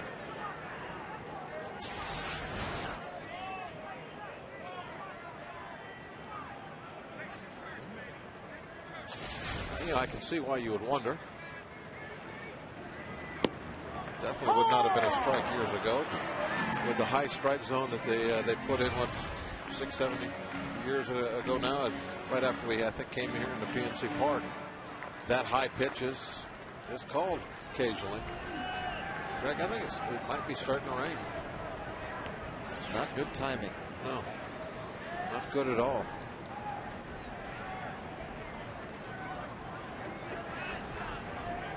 Oh, 2 count, 2 outs. Slickers are out. Ponchos. 1 ball, 2 strikes on Domit. As Bob said, nobody warming in the bullpen. Yeah, it kind of makes you wonder what Torre said when he came out. He's got nobody throwing. Maybe just came out and said, hey, do you want this game or not? Let's go. Torre has compared the 2 younger pitchers, Billingsley today and Kershaw last night. Says Kershaw probably a little more laid back. They're both very competitive, but normally he thinks that Billingsley tries to be too perfect. Billingsley strikes out Gilman. 7 Ks for Chad Billingsley. His day probably done. 4-0 Dodgers.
To check out today's Coors Light freeze cam. Looks like a double play ball, doesn't it? 4, 6, 3. But no, it wasn't. Toss from Iwamura to Crosby. On the first. Not able to get Jamie Carroll. Today's freeze cam brought to you by Coors Light, the world's most refreshing beer. That potential double play ball came in the 4th inning. The Dodgers did not score in the 4th. They did in the 1st, 3rd, and 5th innings. Bottom third of the order. Carroll, Ausmus, and then I assume a pinch hitter. Still nobody throwing at Dodger pen, though. Interesting. Yeah. Well, usually the first start, the 100 pitch limit is pretty standard. Around 100 pitches. That's usually when first go around for usually just about any nowadays. Yeah.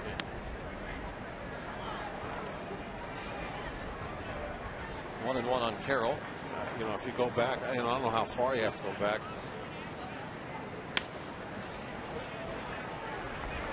20 years or so.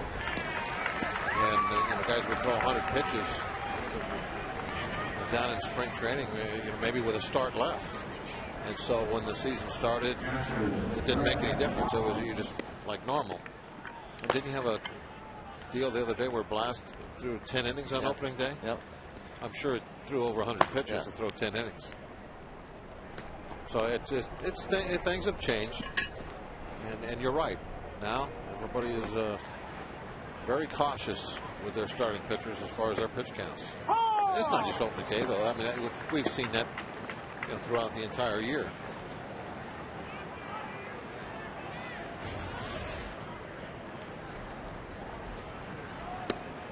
He does get a right-hander loosening up now as Ausmus falls behind 0-2.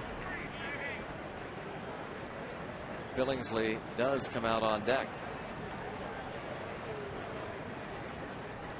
I think he's going to let him hit, and unless Ausmus gets on, I think he's hit. We'll find out. He didn't get on.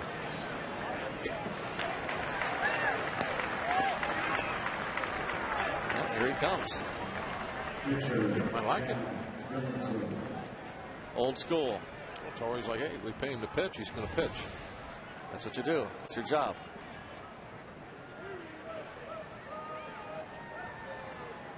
Billingsley, who went into his last spring training start with an ERA of 1.84, got hit pretty good against the Angels in his final go-around, but Pirates have not been able to figure him out so far in the first 1-2-3 inning of the afternoon for Paul Maholm. 4-0 LA.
2010 Pirates baseball on FSN Pittsburgh is brought to you by AT&T, a better 3G experience, and by Day Automotive. We're going to make your day.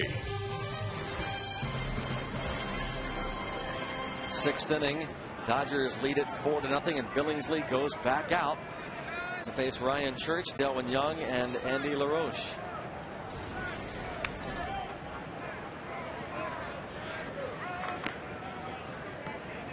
Church struck out. Runners at first and second. No one out in the fourth. Popped up in the second. 31-year-old from Santa Barbara, California. 1 ball, 1 strike.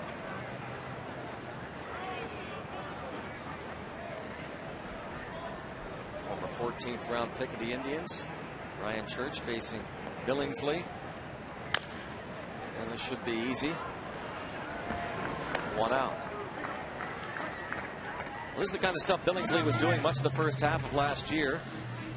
Bob talked about it at the outset. Really a tale of 2 seasons for him. He went 9-4 before the All-Star break last season. 3.38 ERA. Earned his first All-Star appearance. The second half much different for him. Went 3-7 with a 5.20 ERA after the All-Star break. The note on him in the Dodger note page here about Delwin Young. It's a gap shot and extra bases. Slow-footed Garrett Anderson. A double for Delwin Young. Chad Billingsley was selected by the Sporting News last May as one of the 50 greatest players in baseball today. He's number 42 on that list. With a bullet. Bob will give you the others as we go along here this afternoon. Joe Torre is going to make the pitching change now with Delwin Young, the double into the gap, and Andy LaRoche coming to the plate. Jeff Weaver is ready. Jeff Weaver coming on. Columbia Gas 8-1-1 call to the pen. Pirates trail 4-0, but have something going here in the 6th.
Late 1984. Former Dodger Lee Lacy goes 4 for 4, drives in 3 runs in a 5-2 win against the Dodgers in Los Angeles. That's our This Day in Pirates history. Thank you, Day Automotive. Lee Lacy, who started his career in a Dodgers uniform and spent a handful of years with the Pirates, part of the 1979 We Are Family World Series championship team. Here's Jeff Weaver. He will now have worked in each of the 3 games of this series. Weaver last year was kind of in a long man spot starter type role, where didn't really pitch all that often, but when he did, he was out there for a while. But so far early on this year, it's just a boom, boom, boom, little here, little there. One batter each of the first 2 games. there's kind of a classic role in that bullpen for the long man spot starter, and I think that's what he was last year. Most of his relief appearances were more than an inning, and I think he had 7 starts last season. He gets the strike on LaRoche, who has struck out twice. 0 for 7 to start the campaign. So far, he's pitched more like one of those left-handed specialists. Come out, and just get an out, and then you're out of the game.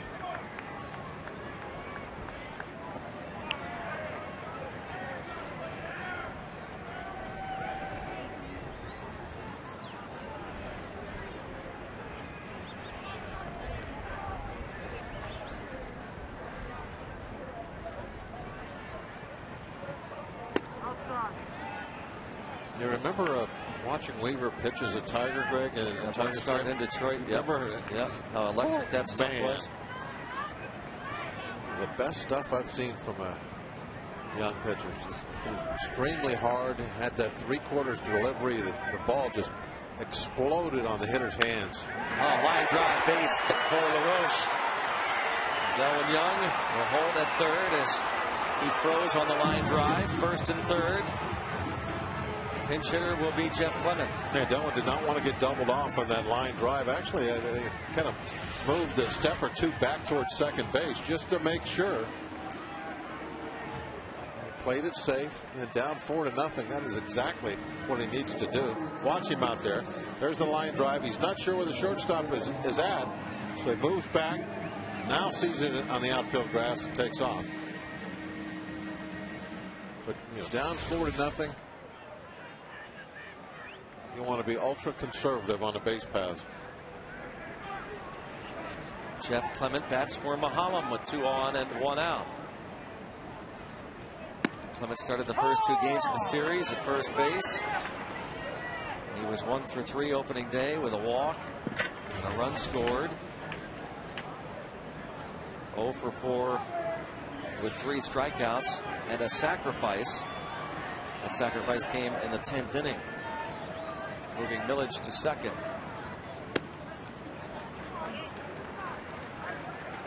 Take a look at Delwin again on that line drive. You can see he's not sure. Go back. And now there's no chance of scoring, but it still is 1 out. So nothing wrong with that. That's just good base running instincts right there. I don't know if you'd even call that instincts. It's doing the right knowledge. Yeah, knowledge. You're not just running on instincts. You know what the score is. You know what the situation is. 1 ball, 1 strike on Clement. 2-1.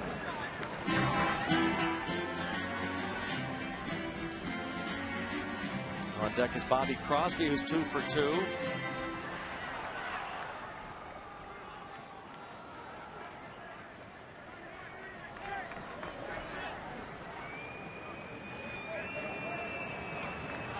Jeff Clement played last year in the minor leagues, both the Pirates and Mariners organizations. 3-1 at Tacoma and Indianapolis. He combined to hit .274, 21 homers and 90 RBIs in 119 games. Ramon Troncoso loosening up for the Dodgers.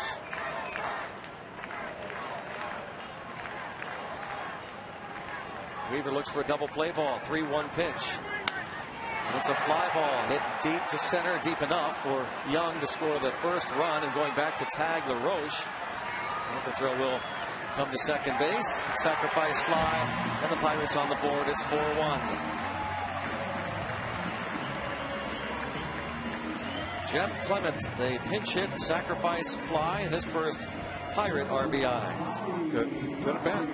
He was patient. He got a pitch he could drive to the outfield. Nice job. Like a little breaking ball, about mid-thigh. Didn't try to get out and pull it. Went back to the middle, made sure he didn't hit it on the ground.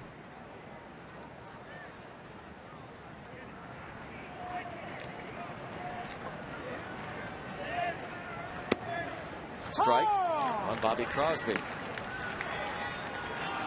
Safe Auto Insurance reminds you you're safe at home with Safe Auto, proudly supporting the Obadiah Cole Foundation for prostate cancer screening and awareness. Early detection is the cure. Clement, the sac fly. Crosby 0-1 count.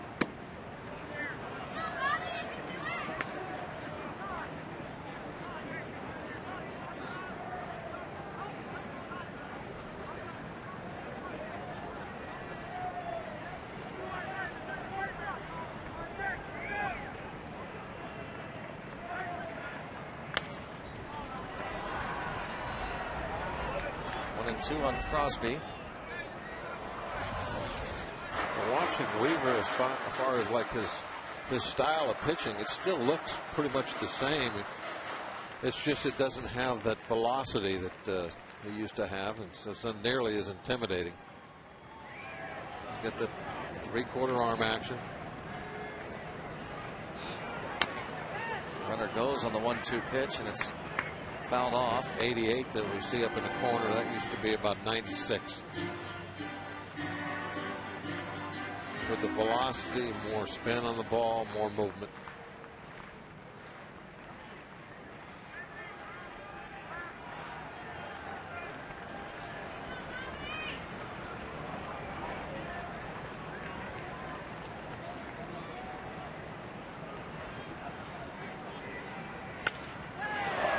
Puts a charge into one, left center field. That's going to run into each other. Be caught in a little tumble action by Kemp as he and Johnson meet. Catch made in left center field. Crosby is retired. The Pirates pick up one on the sacrifice fly. A double by Young, the base hit by LaRoche, and the sacrifice fly by Clement as Weaver watches the catch being made by Kemp. Head to the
The easiest way to make sure you get tickets to all your favorite matchups and promotional games is with a Pirates 10-game ticket plan. You buy 8 games and you receive tickets to 2 additional bonus games.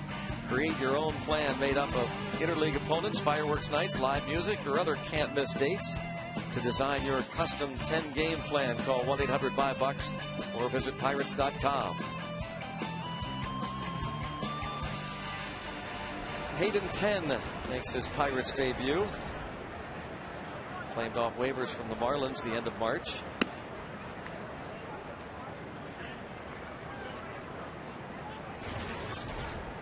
Last season, Hayden Penn with the Marlins. 16 appearances, 1 start. Drafted by the Orioles in 2002, and a base hit for Rafael Furcal, his second hit of the afternoon. Drafted by who in 2000? I know. You won't let that go. The Orioles. Mr. Linguist. No, I just didn't hear it right, I thought. Yeah, what you thought I said, the Oilers. Yeah, I thought that... he was drafted by the Oilers.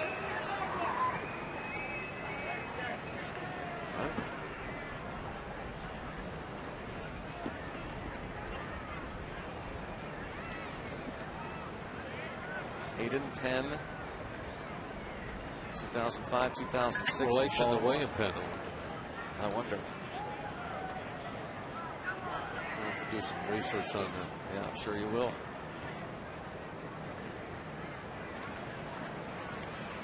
We're told the iPad has the internet. I don't want to touch that thing. It's scary looking. iPad. Glass was so impressed with it last night, he was going to run to the store this morning and grab himself one. I'll bet you whatever you want to bet that will never happen. They wouldn't take that bet in Vegas. You're right. Yeah, like Steve's cell phone is one of those with like the real big numbers on it. Oh yeah. Now you're talking. Johnson pops this ball up. And just out of play.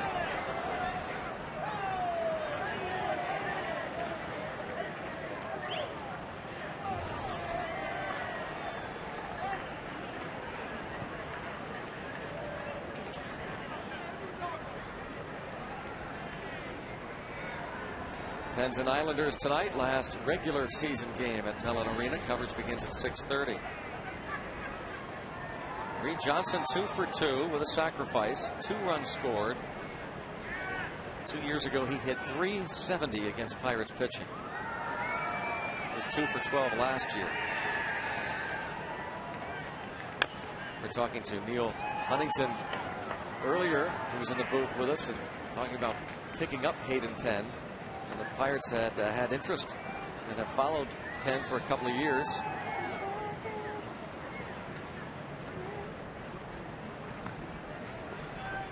Fifth round pick of the Baltimore Orioles in 2002.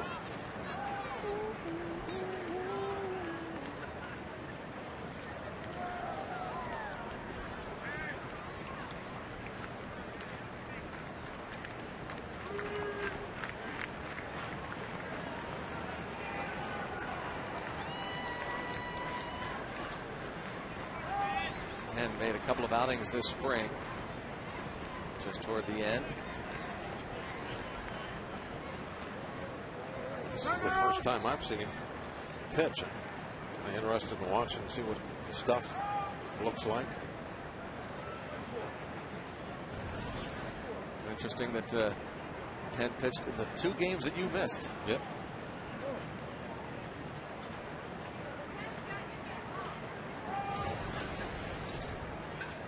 Santee, California. Where's that, Bob? I don't know. I'm going to take a guess. I'm going to say it's somewhere around Upland. But that's a total guess on my part. 25 years old.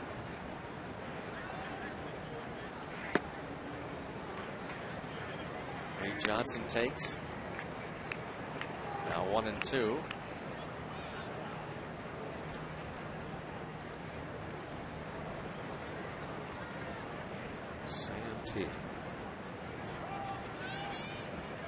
I was wrong. It's down by San Diego. There goes the runner towards second. A fly ball that'll reach the seats. Count stays 1-2 on Reed Johnson.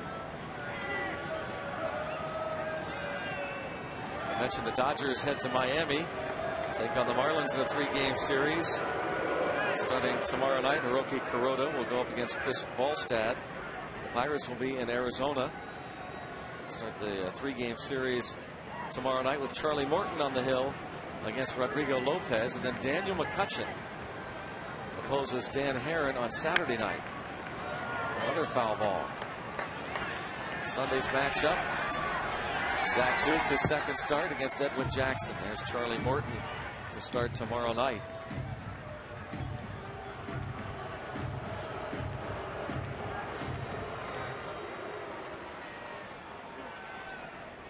I was surprised when Neil said that there were some people in baseball that saw Morton as a 5th starter.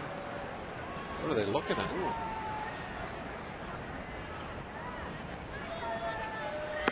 Pitch out. I mean, to me, that's not scouting his stuff. That's looking at some of the troubles he had with the line and saying, okay, well, that's what good. But as far as watching his stuff, watching the man throw in the bullpen, you're like, wow, this guy's got an unbelievable arm.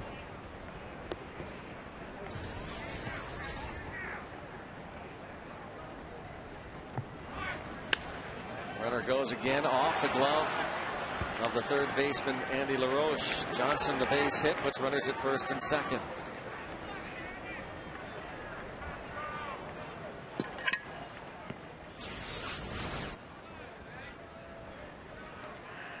Curveball, he left it up about belt high. Johnson saw it well, hit it hard.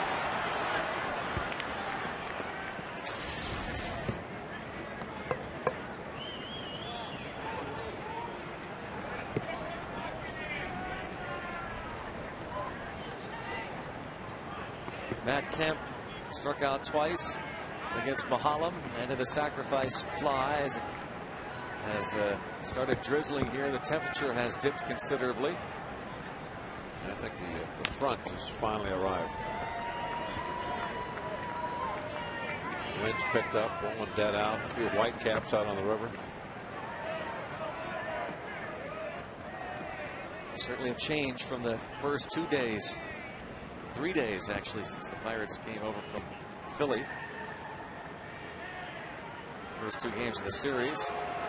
Spectacular weather. See if Penn can get a double play ball from Matt Kemp. And it's 1 ball and 1 strike.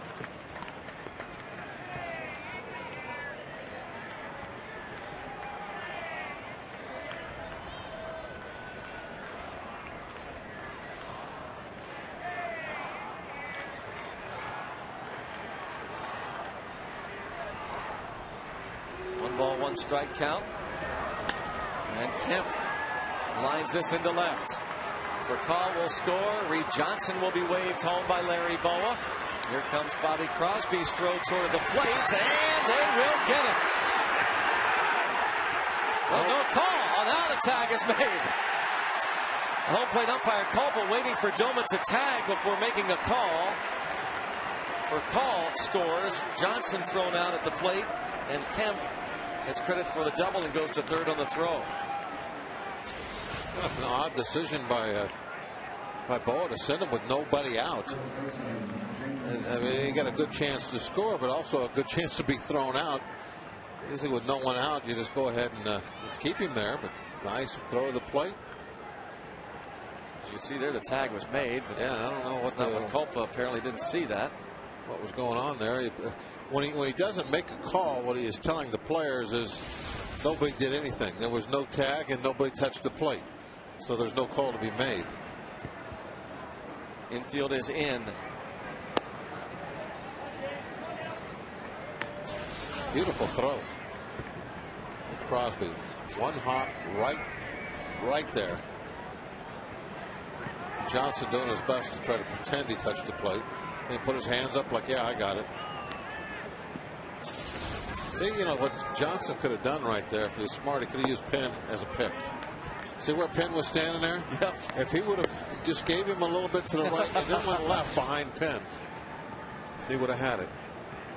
Now right here, they're standing there looking at each other. Right now, watch Penn come in from the left, cut behind him. So he didn't do it. He could have got back to the plate if he would have left. Use Penn as a pick. Oh, my. Loney rips this one into the gap in left center. The Dodgers take a 6-1 lead.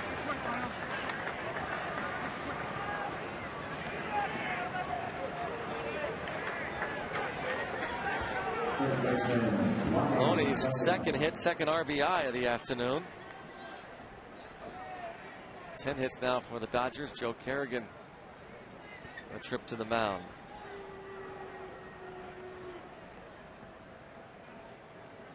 Penn has really not retired a batter. Here is Ronnie Belliard. They've been hitting the ball pretty hard off of him, too. Check out Coors Light Cold Hard Blast. Belliard with 2 outs and a man on in the 5th off Paul Mahala. Goes deep. Gives the Dodgers a 4-0 lead. The Cold Hard Blast brought to you by Coors Light, the world's most refreshing beer. That was a ball that Paul wanted to keep down and away, and it just drifted right through the heart of the plate on him.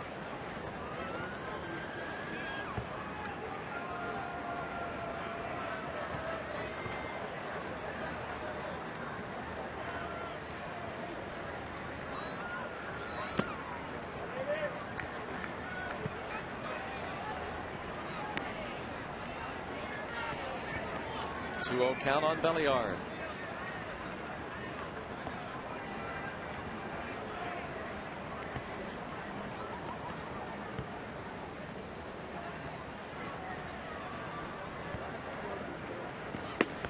And 3-0.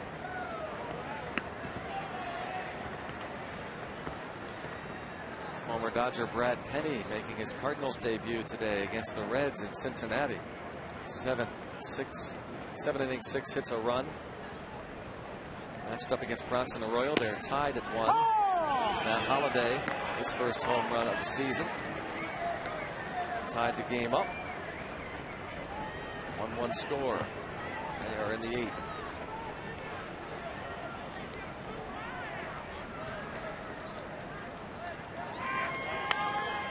And this pitch popped up out of play.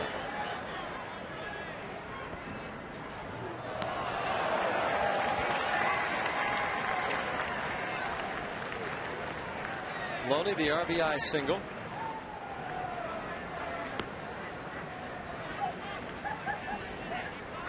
Belliard getting the start at third base.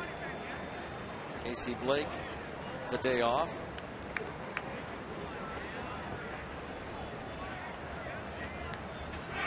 Goes Loney, and another foul ball.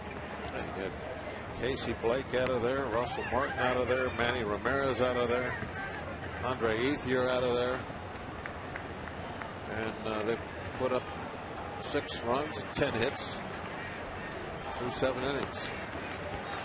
You never know.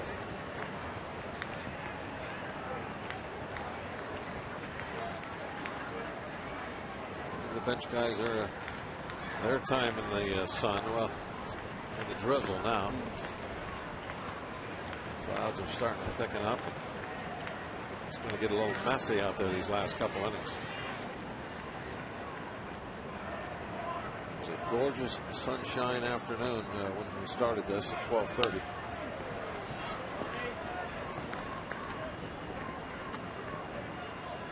Another foul ball. Starting to feel a little bit more like early April now.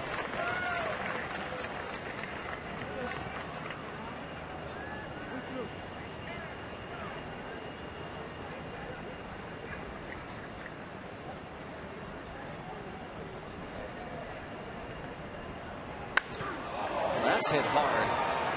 Deep to right center. Takes a bounce up against the wall. Ronnie Belliard with extra bases. He's headed to third and he trips, but he'll make it because of the drop relay by Iwamura.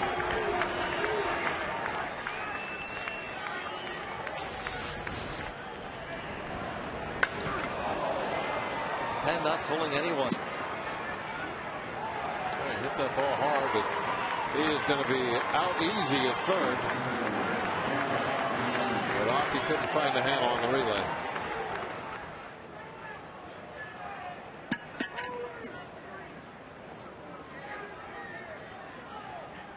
(7-1) LA. That's a double relay. I think Aki is not supposed to try and catch a short hop. You're supposed to let that go through. Reason being, on a double replay, the short hop to you is a nice long hop to the trail man. Same thing with a high throw. Don't ever jump for it, because a high throw to you is going to be chest high to the trail man. That's why he's there, to handle the throw that's going to be a little short or a little high.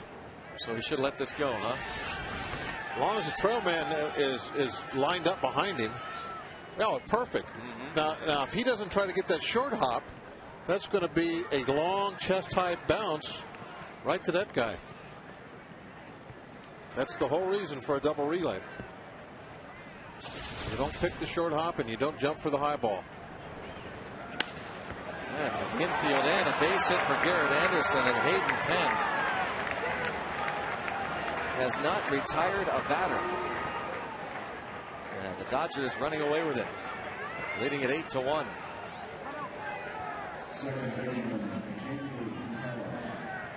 This is not good for Penn either, because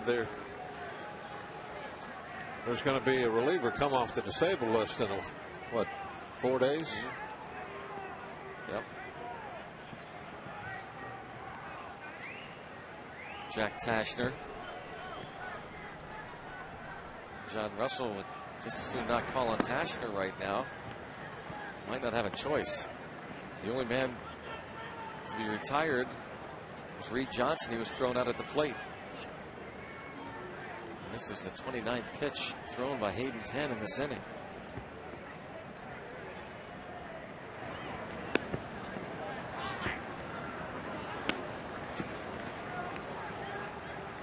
Dodgers leading at 8-1, have out hit Pittsburgh 12-6.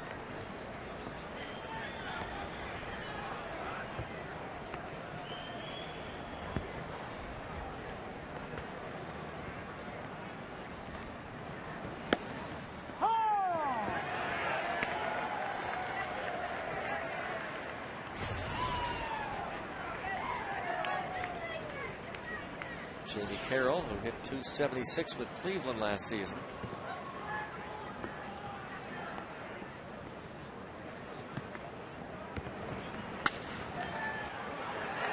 Iwamura to Crosby, to Jones for the double play.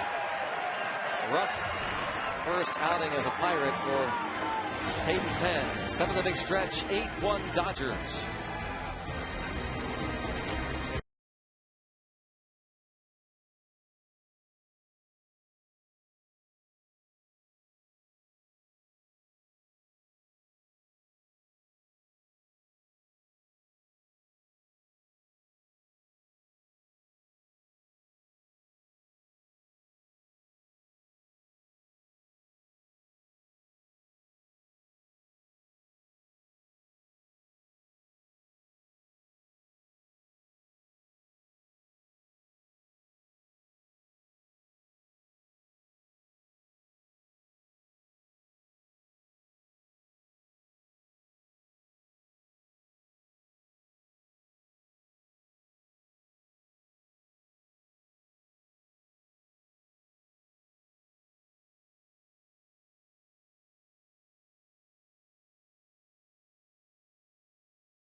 Take the Pirates with you. Subscribe to MLB.tv. See every Pirates game live or on demand on your computer.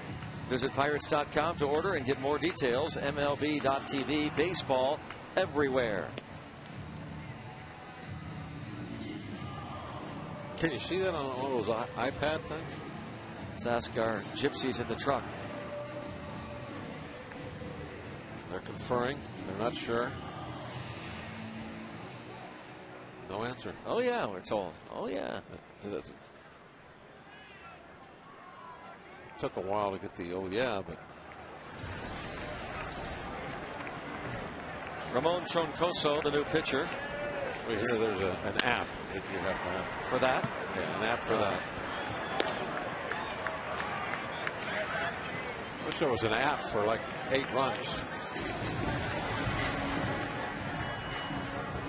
Those apps, so you just like tap an app and get what you want. I think you have to. Yeah, Blast will tell you. Get to download apps. Troncoso faces McCutcheon.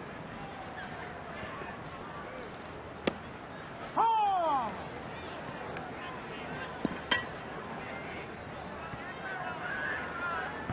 McCutcheon 0 for 3. Hard hit ball in the 3rd inning at Jamie Carroll was turned into a double play. Belliard made a nice play on a ball. He's the one who hit that one down the line, and Belliard made that great backhand pick. Kind of took a bad hop, came up on him. Got the force out at second.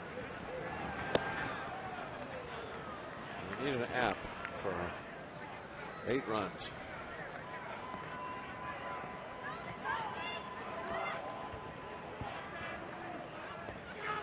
The apps are those little icon things you tap on. Is that Yeah. I got an idea, Greg.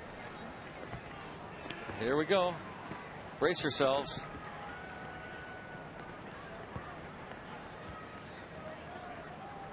I don't think that's working, Bob.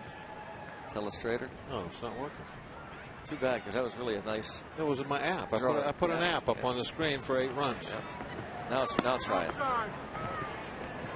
Okay, the app has to be something that, you know, well, it's going to be that little baseball here.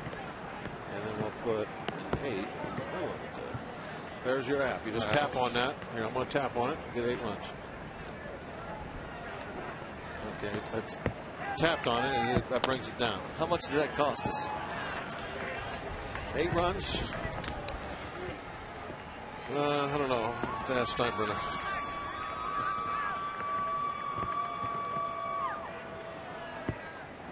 Yeah, number 8. That's all we need. That's the number 8 around this town. Pops.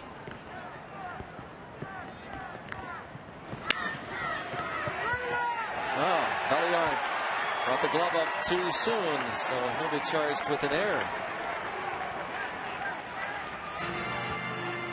Anticipated the bounce. Didn't get it. That last bounce, the ball hit a nice little soft spot in the dirt and stays down, doesn't come up. That glove had to be 2 inches off the dirt, just enough for the ball to get underneath. And he actually had it in the dirt and was bringing it up. Boy, he's having a heck of an afternoon, and he's going to be thinking about that now. Just a nothing ground ball. Look at him. Always has to be something to run the day.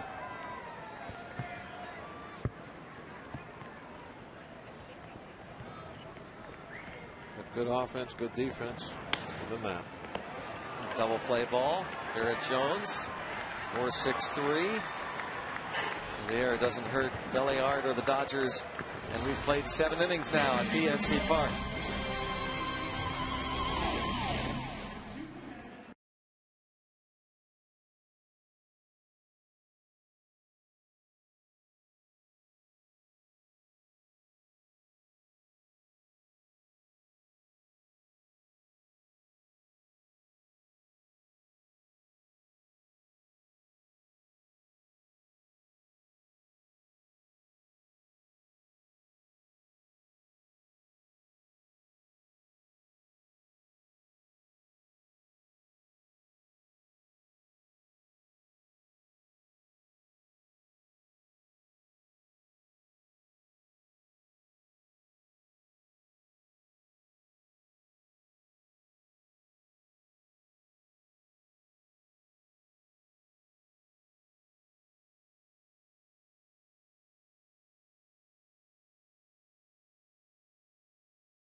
Home Depot.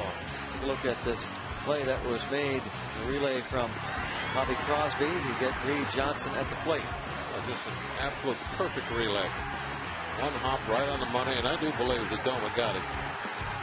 And now he got him again. More saving, more doing. That's the power of the Home Depot. Remember when Maddox was messing with Don Slott at home plate, ended up scoring on that same play? He put some moves on Sluggo and got around him back to the plate and scored. Yeah. Really? Same exact play. No call. I wonder if Adam Elmore might be able to dig into his library and find that for us one of these days. That'd be fun to see. And instead of Sluggo kind of guarding the plate, he decided to go out after him. And Maddox put a couple little moves left and right. And well, that's got to be embarrassing Donnie had no chance. For a catcher, huh? I wasn't enjoying it either. You're I was standing right there going, tag him, tag him. Not only was that my run, that was the tying run. I could see you standing there yelling, tag him, tag him. I was like, just tag him. Just stay standing right there, tag him. And he couldn't tag him. But that's where it just brought that memory back, watching that play over again.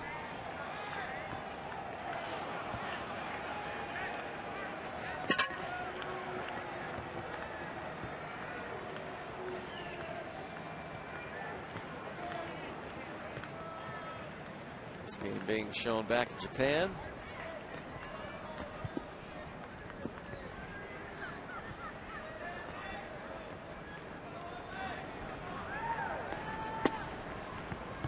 Not the best of games, to be quite honest with you. No. This one, not one that the Pirates are going to be very proud of. But it's looking like a 2 out of 3 series. Nothing wrong with that.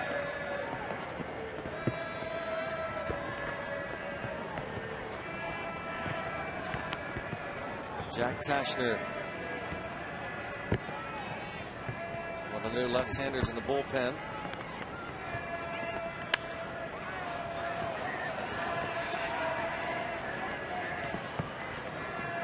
Wow, Garrett Jones struggles to make that catch. I cannot believe they found this. Here it is. Bob Walk on the mound. Andy Van Slyke to the plate. Throw him out, Andy. Greg Maddox. And tag him. Tag him. Tag him. Tag him. He's right there. Tag him. Oh. Look at Walk. Oh, my gosh. Watch Walkie here. So come on, tag him right here. He's right there. Just tag him. He's right there. Give me the ball. Tag him again. Yeah, got him, right? Oh, that's great. Great job, Adam. How about looking at those tight pants back there? Yeah. It's like watching an old NBA game with the short shorts.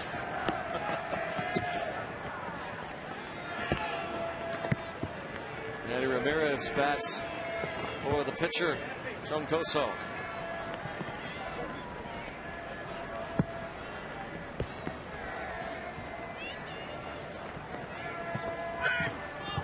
Ramirez, a couple of hits opening day with a couple of RBIs. Last night, 1 for 4.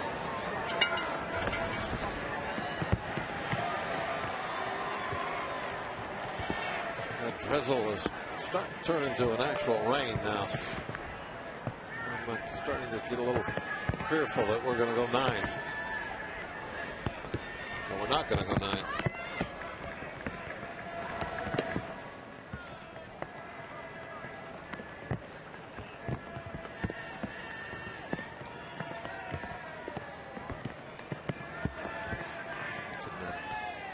Probably hear the drops hitting somewhere near our various crowd mics.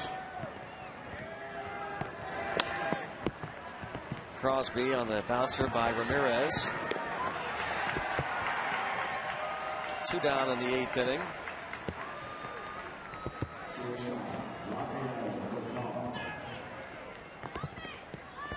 There's one of those crowd mics recording the raindrops falling on my head. Before the game, we were very warm up here doing our open. It was hot. It was uncomfortable. And now, by the end of the game, we're going to be putting our coats on to try and stay warm for the finish. What a swing in the weather in 9 innings.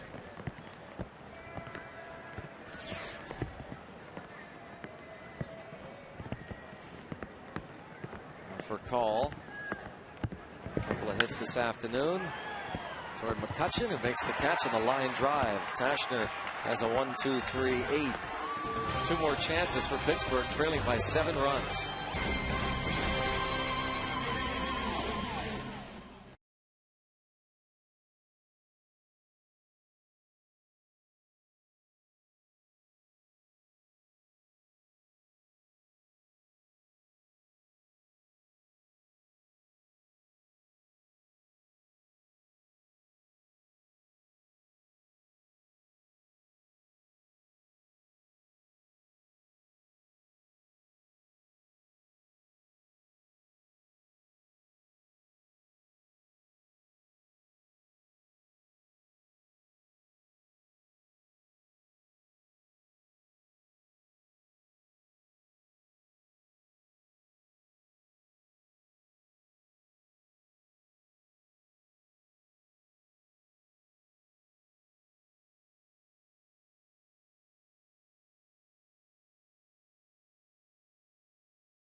Our friends at Aspen Dental, Jeff Clement gets up as a pinch hitter in the 6th inning and picks up his first Pirate RBI, bringing home Delwyn Young from 3rd.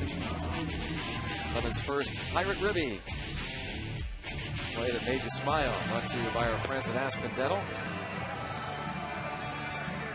Here's the Rule 5 pick, Carlos Monteserios, who pitched opening day.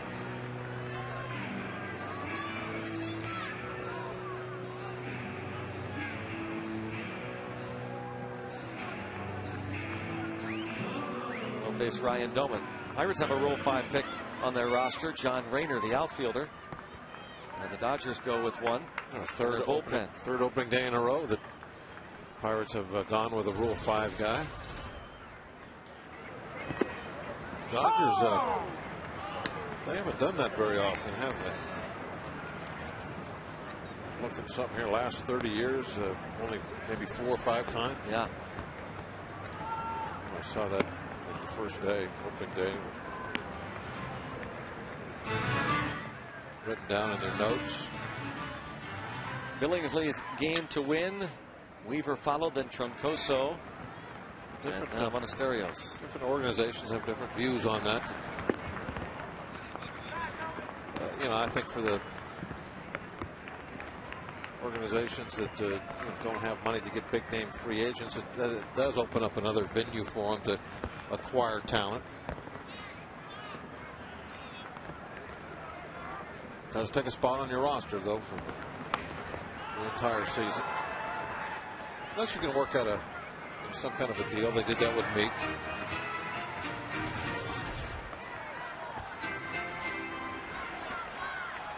Good spring training numbers for this Rule 5 pick, Monteserios.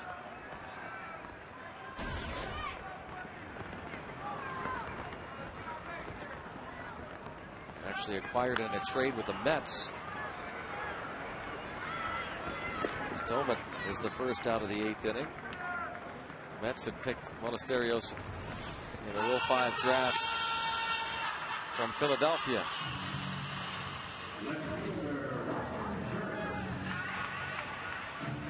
Trying to find that talent off anybody's roster. Ryan Church 0 for 3. Find that gem if you can. You're allowed to protect 40 guys in that 40-man roster. And it's a good rule, you know. It protects the players from getting locked in behind somebody for their entire careers, having to sit there forever. Somebody else can get them if they're good enough.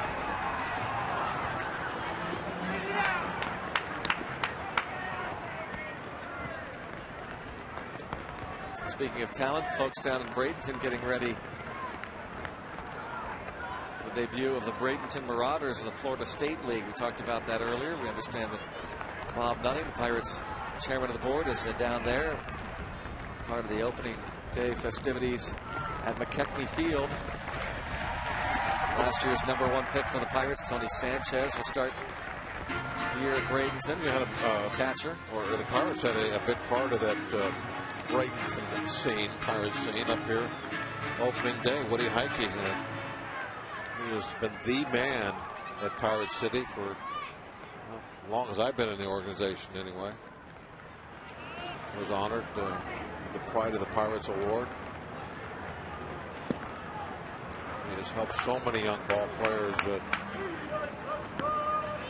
maybe, and I'm not just talking about the ones that get to the big leagues eventually. I'm talking about all of them. Woody Heike will be part of the Gulf Coast League Pirates staff again, managed by Tom Prince. Hard hit, and Ryan Church on the 2-2 pitch singles off Monasterios. Years back when they built that brand new clubhouse facility in Pirate City, they honored Woody by naming it the Woody Heike Clubhouse. There's a couple of buckos. Buckos. You know, there's a happy pirate. Whoa, no, he's a marauder. He's a marauder. I thought he was a happy pirate. He was a marauder. Fun at the ballpark.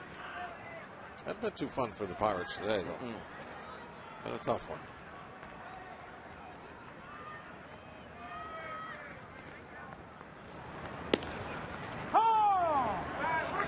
Strike on Delwyn Young.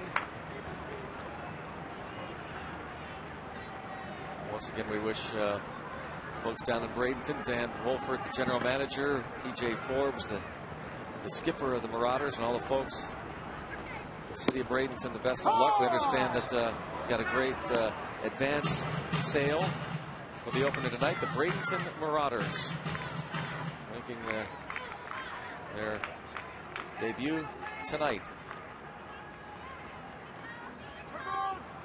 Check all that out on Pirates.com. Check out the minor leagues. Pick up some Marauders Pirates gear. Great logo.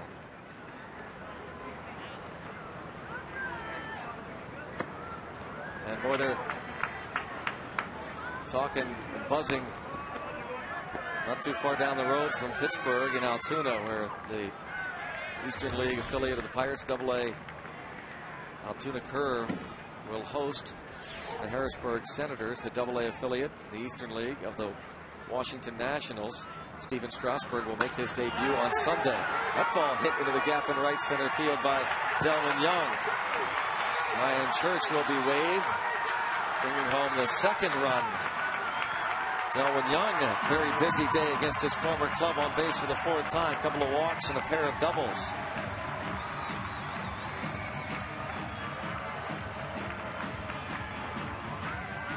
Delwyn Young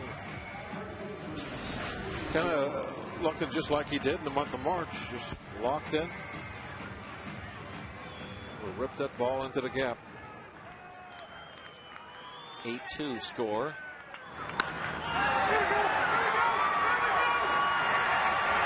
Ryan Church waved home by Tony Beasley. It's the 8th hit for the Pirates. Andy LaRoche picked up his first hit for the first 3 games of the year with his single to center field off Jeff Weaver. line drive. After LaRoche had struck out his first 2 at-bats against the starter Billingsley. He'll get a chance to see his brother this weekend. We'll see Adam LaRoche, now the first baseman of the Diamondbacks. And are we surprised to find that Adam LaRoche is 0 for 12 to start the season? That's just amazing. Look at his early season struggles over his career. By the end of the year, numbers are pretty solid. Andy LaRoche pops up. And the ball drops, and that's a fair ball. Fair ball. Kind of a looked like anyway, kind of a lackadaisical approach there from Belliard or for calls. They talk about it.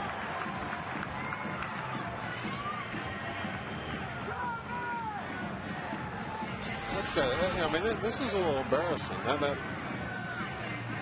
Belliard had that real fine day going, but then he let a ground ball go through his legs, and now just a pop fly. Nothing special about this. There's no sun to deal with. The wind is hardly blowing. No big deal. And he just messes it. That guy doesn't like it. Larry Bowa. Oh, he's not real happy. Well, you know, I don't think any of the Dodger coaching staff right now is real happy with what they've seen these early on here in the series.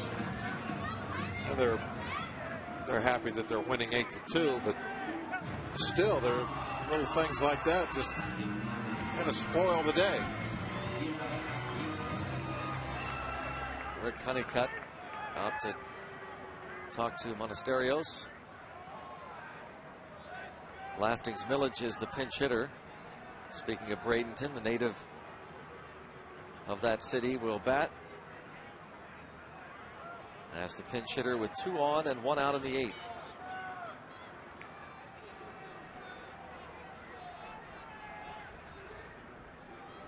Where are we headed anyway besides Arizona? Oh, here it is, brought to you by Western Pennsylvania Toyota dealers. Toyota moving forward. We will move to Arizona, as we said, and Charlie Martin will make his first start of the season tomorrow night. Where else are we going? After that, we're going to San Francisco, and we're going to make it a quick trip. Yeah. Back here, take on the Reds in the next homestand. Giants gotten off to a very nice start. Swept their series, didn't they, against Houston? Yeah. 3-0. The upcoming series right there. Now Millage as a pinch hitter. Takes ball 1. They'll get George Sherrill, the left-hander, up in their bullpen. Millage was 1 for 4 with a walk and a run scored last night. 1 for 5, an RBI double, and a run scored in the opener.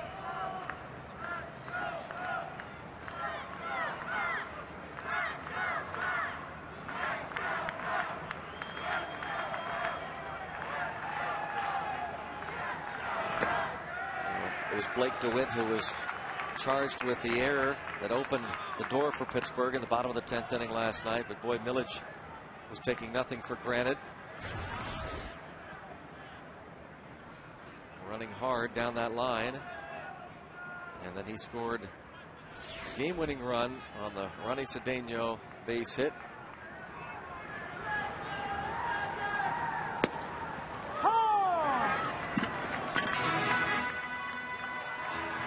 Two and 1 on Millage.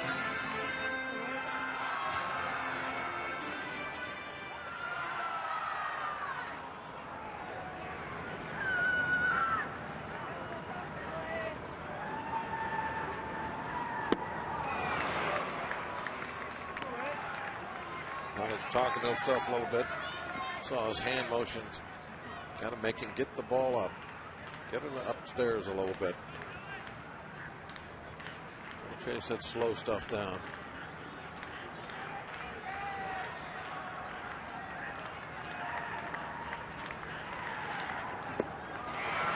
He goes down swinging against Monasterios.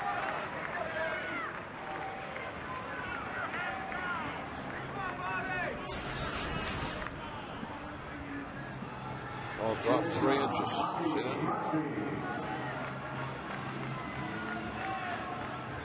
It looked like it dropped a lot more, but it was just 3 inches. -3 on the scoreboard.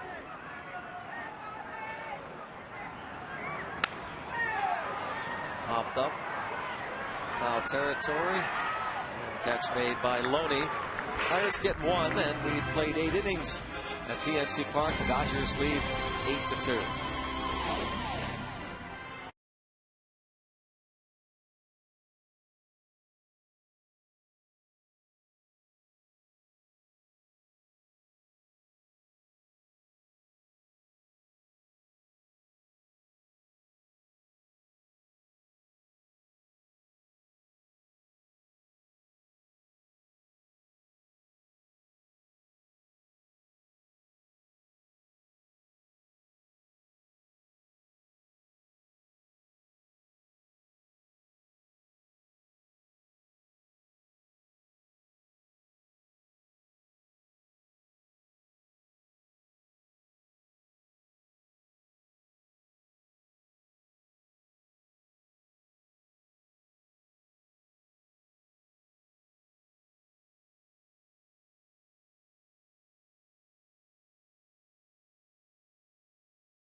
$42.5 million for the Milwaukee pitcher Yovani Gallardo. Jared Saltalamacchia for Texas was placed on the DL.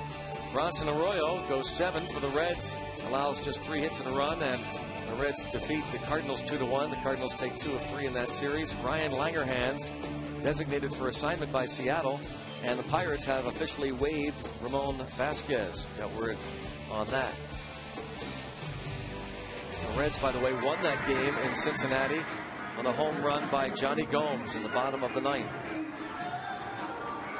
Jason Jaramillo takes over behind the plate. Javier Lopez is the new Pirates pitcher.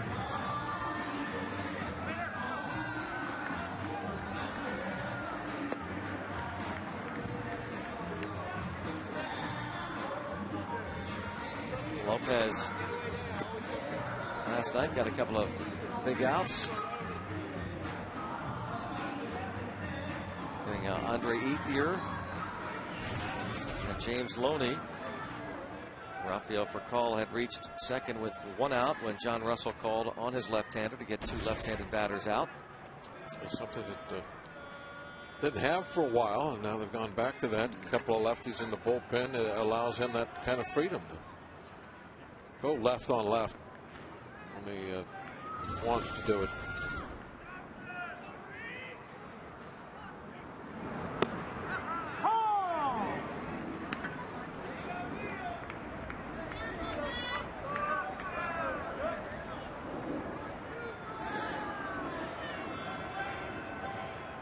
One on Reed Johnson. There's certain hitters around the league that just can't hit left-hand pitchers, left-handed hitters.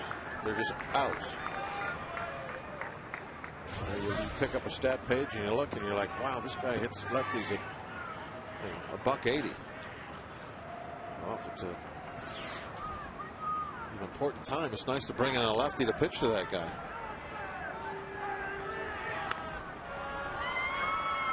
Pirates have that ability. 2 up in the bullpen.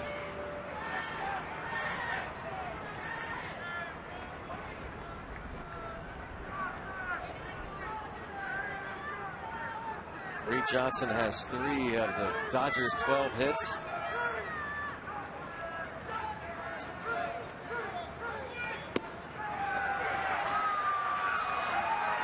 One out in the 9th.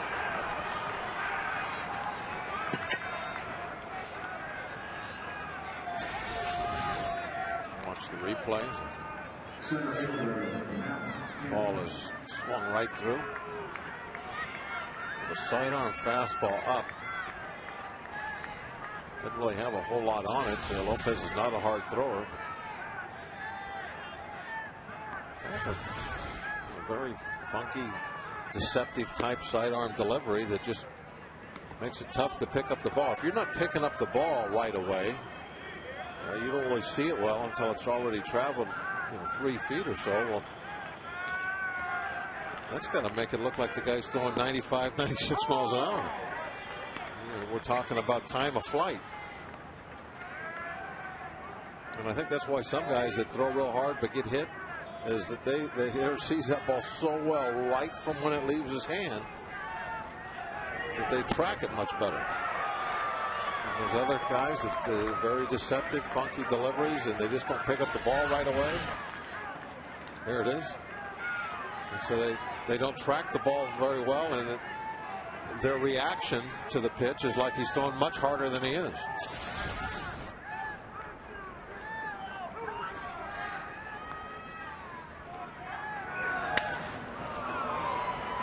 Into center field.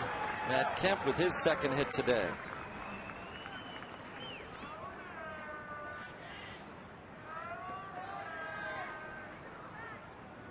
Don't forget Pirates post game coming up after this one with extended highlights and analysis. Our closer Kent Colby ready to answer your questions, break down key plays. Pirates post game is next on FSN.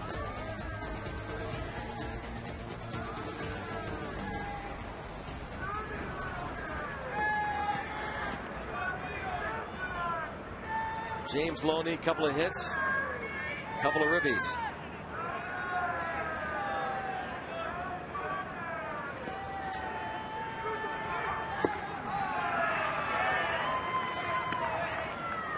He's trying to put that one in the river. Big long swing.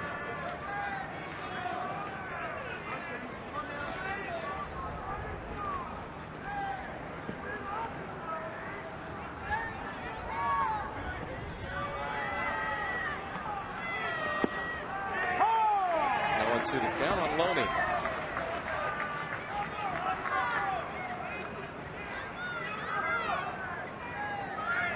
Pirates not holding a runner on at first base with the score 8-2.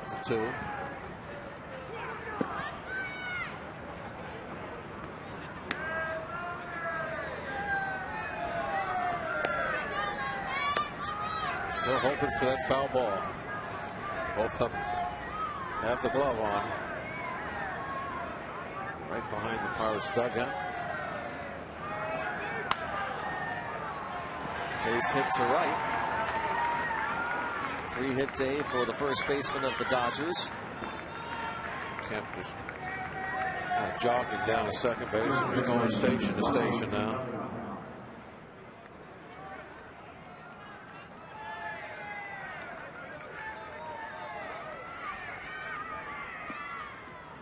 Belliard's first at bat against Paul Mahalam sent Andrew McCutchen back to the warning track in center, nearing the wall.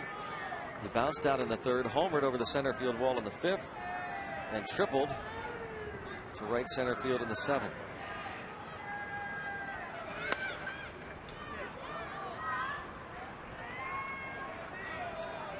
Let a ground ball go through his legs and drop the pop fly. Yeah. Part of Ronnie Belliard's day. Good and the bad. Made a nice defensive play too early on. It was a lot more good than bad. Yeah, the ground ball, that's no big deal. It's that pop fly, that's the one that shouldn't happen.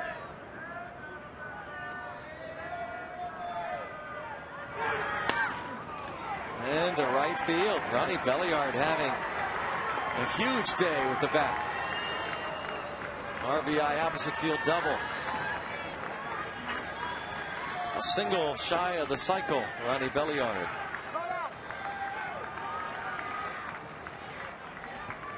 Well, he went down the right field line. Did he hit it where it was pitched?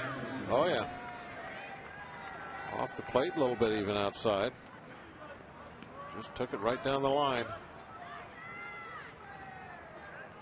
Selwyn Young having to give chase into the corner. 3 for 5, 4 RBIs for Belliard, and the Dodgers lead 9-2. And the infield's in.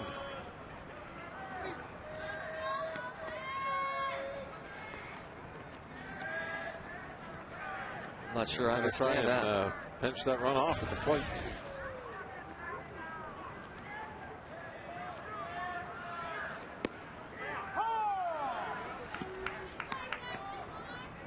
Don't see that too often. The team down 9-2 in the 9th inning, 1 out, and they bring their infield in. Runners at second and third.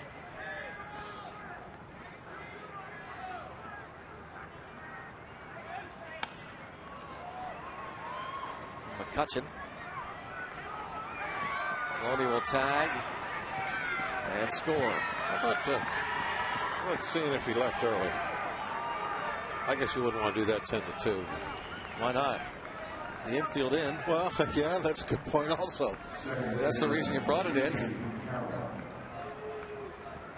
Barry Varsho making those calls, the bench coach. We've talked about that a lot. John Russell delegates so much. A lot of bench coaches. I think that job is different on a lot of different teams. Yeah. It means different things.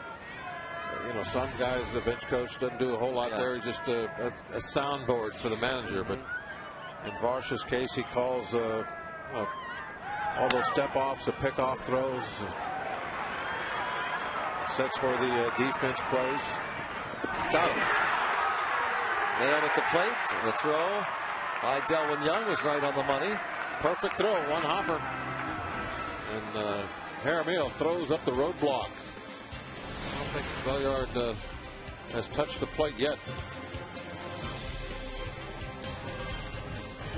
Nope, didn't get there.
Islanders tonight at the Mellon Arena, the final regular season game ever in the history of the former Civic Arena. Tonight at 6:30, the coverage begins here on FSN for the Pens and the Islanders. Before the Pens get into the playoffs, wish them the best of luck. The Igloo. No more. No. Well, do you think we'll call the Consol Energy Center the Igloo? Even though it doesn't look like one? No, I don't think so. Okay. Kind of a shame, isn't it, that we can't call it that? The Mellon Arena or Civic Arena looked like an igloo. Oh, no, it's a long-term affectionate nickname, but you almost hate not to have it be called the Igloo anymore. Are there any igloos that are square? Square? Boy, I don't know. That's a good question. We'll have to take a trip up north and look around. I'm going to say no, because I think you have to have that dome. That's what holds the ice up. If you make it square, it's just going to collapse. It's got to be an arch.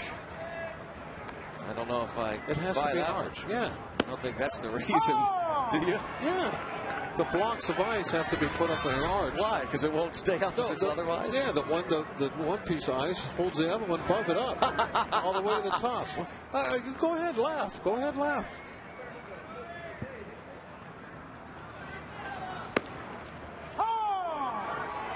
Now they're giving, the truck is actually giving us the definition of igloo. A house or a home built out of any material and is not restricted exclusively to snow houses.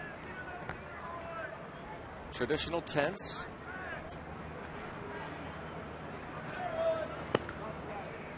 Jonathan Broxton getting some work in. An igloo is a round, dome-shaped ice house. Well, that's what you think of it as, of course, but I'm going to say... Or it's one of those orange things down in the dugout that has cold water in it. That's an igloo, too. I'm going to say we Pittsburghers are still going to call, affectionately, the new home of the Penguins, the igloo. The Consol Energy Center.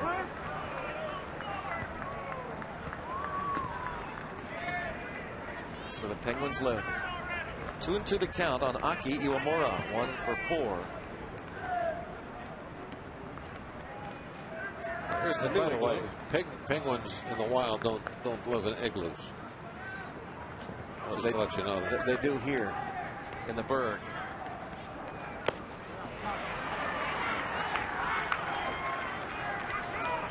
Iwamura strikes out, and one down in the ninth. If you had a pet penguin, would you keep him in your igloo? No, just like run around the house. In the igloo. Here's John Rayner getting his Pirates debut out of the way. In a 10-2 game. At the zoo, where they have the penguins. Do they call that the igloo? Actually, or they is do. it just the penguin house? I think it's the igloo at the zoo in Pittsburgh. I didn't know the Penguins had a thing called the Penguin House. Just to let you know.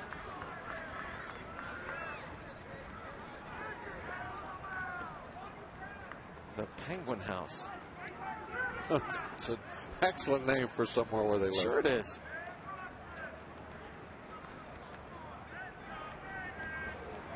John Rayner, the Pirates' Rule 5 pick. Batting for McCutchen. And the Pirates just trying to get this one into the barn where horses live.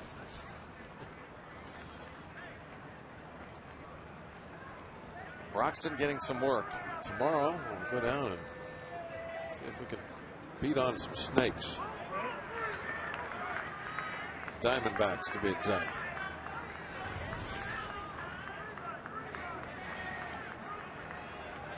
Charlie Morton tomorrow.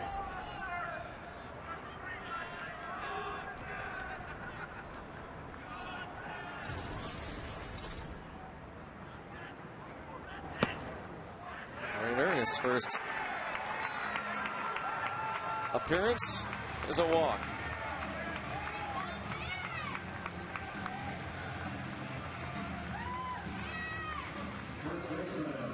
And why not give him, you know, it's his first, for John Rayner, his first big league plate appearance. Give him the ball.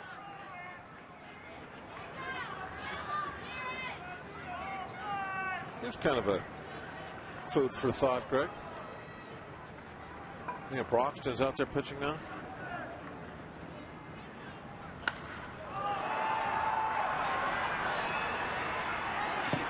Fly ball to left. Catch made by Johnson. You see this a lot in today's game. The closer won't pitch in an extra inning tied game, but then the next day he's got to go out when it's 10-2 and get some work. Well, that's why we talked about this last night, Steve and I, on TV, that when I saw Broxton sit down, I really thought he was hurt. I couldn't believe that they. Oh, and I know it's not. It's the modern game. I know. It's the modern game. The closer does not pitch unless right. it's a. So you leave your ace, your best guy in the bullpen, and he's never used. And then he pitches the next day when it's 10-2 game because he needs work. Bounce to first. That's just how it is. Yeah. And the Dodgers get a win. Pirates take 2 of 3 as Jaramillo bounces to first. It was not a very pretty game to watch for a Pirate fan. It really got out of hand late. But 2 out of 3, we'll take that every time. And now we just got to get out on the road and play some good baseball down in Phoenix. We'll look forward to doing that. The Pirates hit the road, and it'll be a 3-game series against the Diamondbacks. And that one will be with you tomorrow night at 9:30. Trib Total Media pregame is at 9 o'clock. And it'll be Charlie Morton against Rodrigo Lopez. Charlie Morton makes his 2010 debut. Our coverage begins at 9 o'clock. Tim Neverett, Bob Walk bringing you the call right here on FSN Pittsburgh, bringing the game to you. For Bob Walk and our entire FSN crew, Greg Brown saying thanks for watching. Stay tuned. Pirates post game is coming up next. The Dodgers defeat the Pirates 10-2 out, hit the Buccos 16-8. Chad Billingsley gets the win over Paul Mahallam. The Pirates take 2 of 3 in the opening homestand of the year. We'll see you in Phoenix. Stay tuned. Post game next.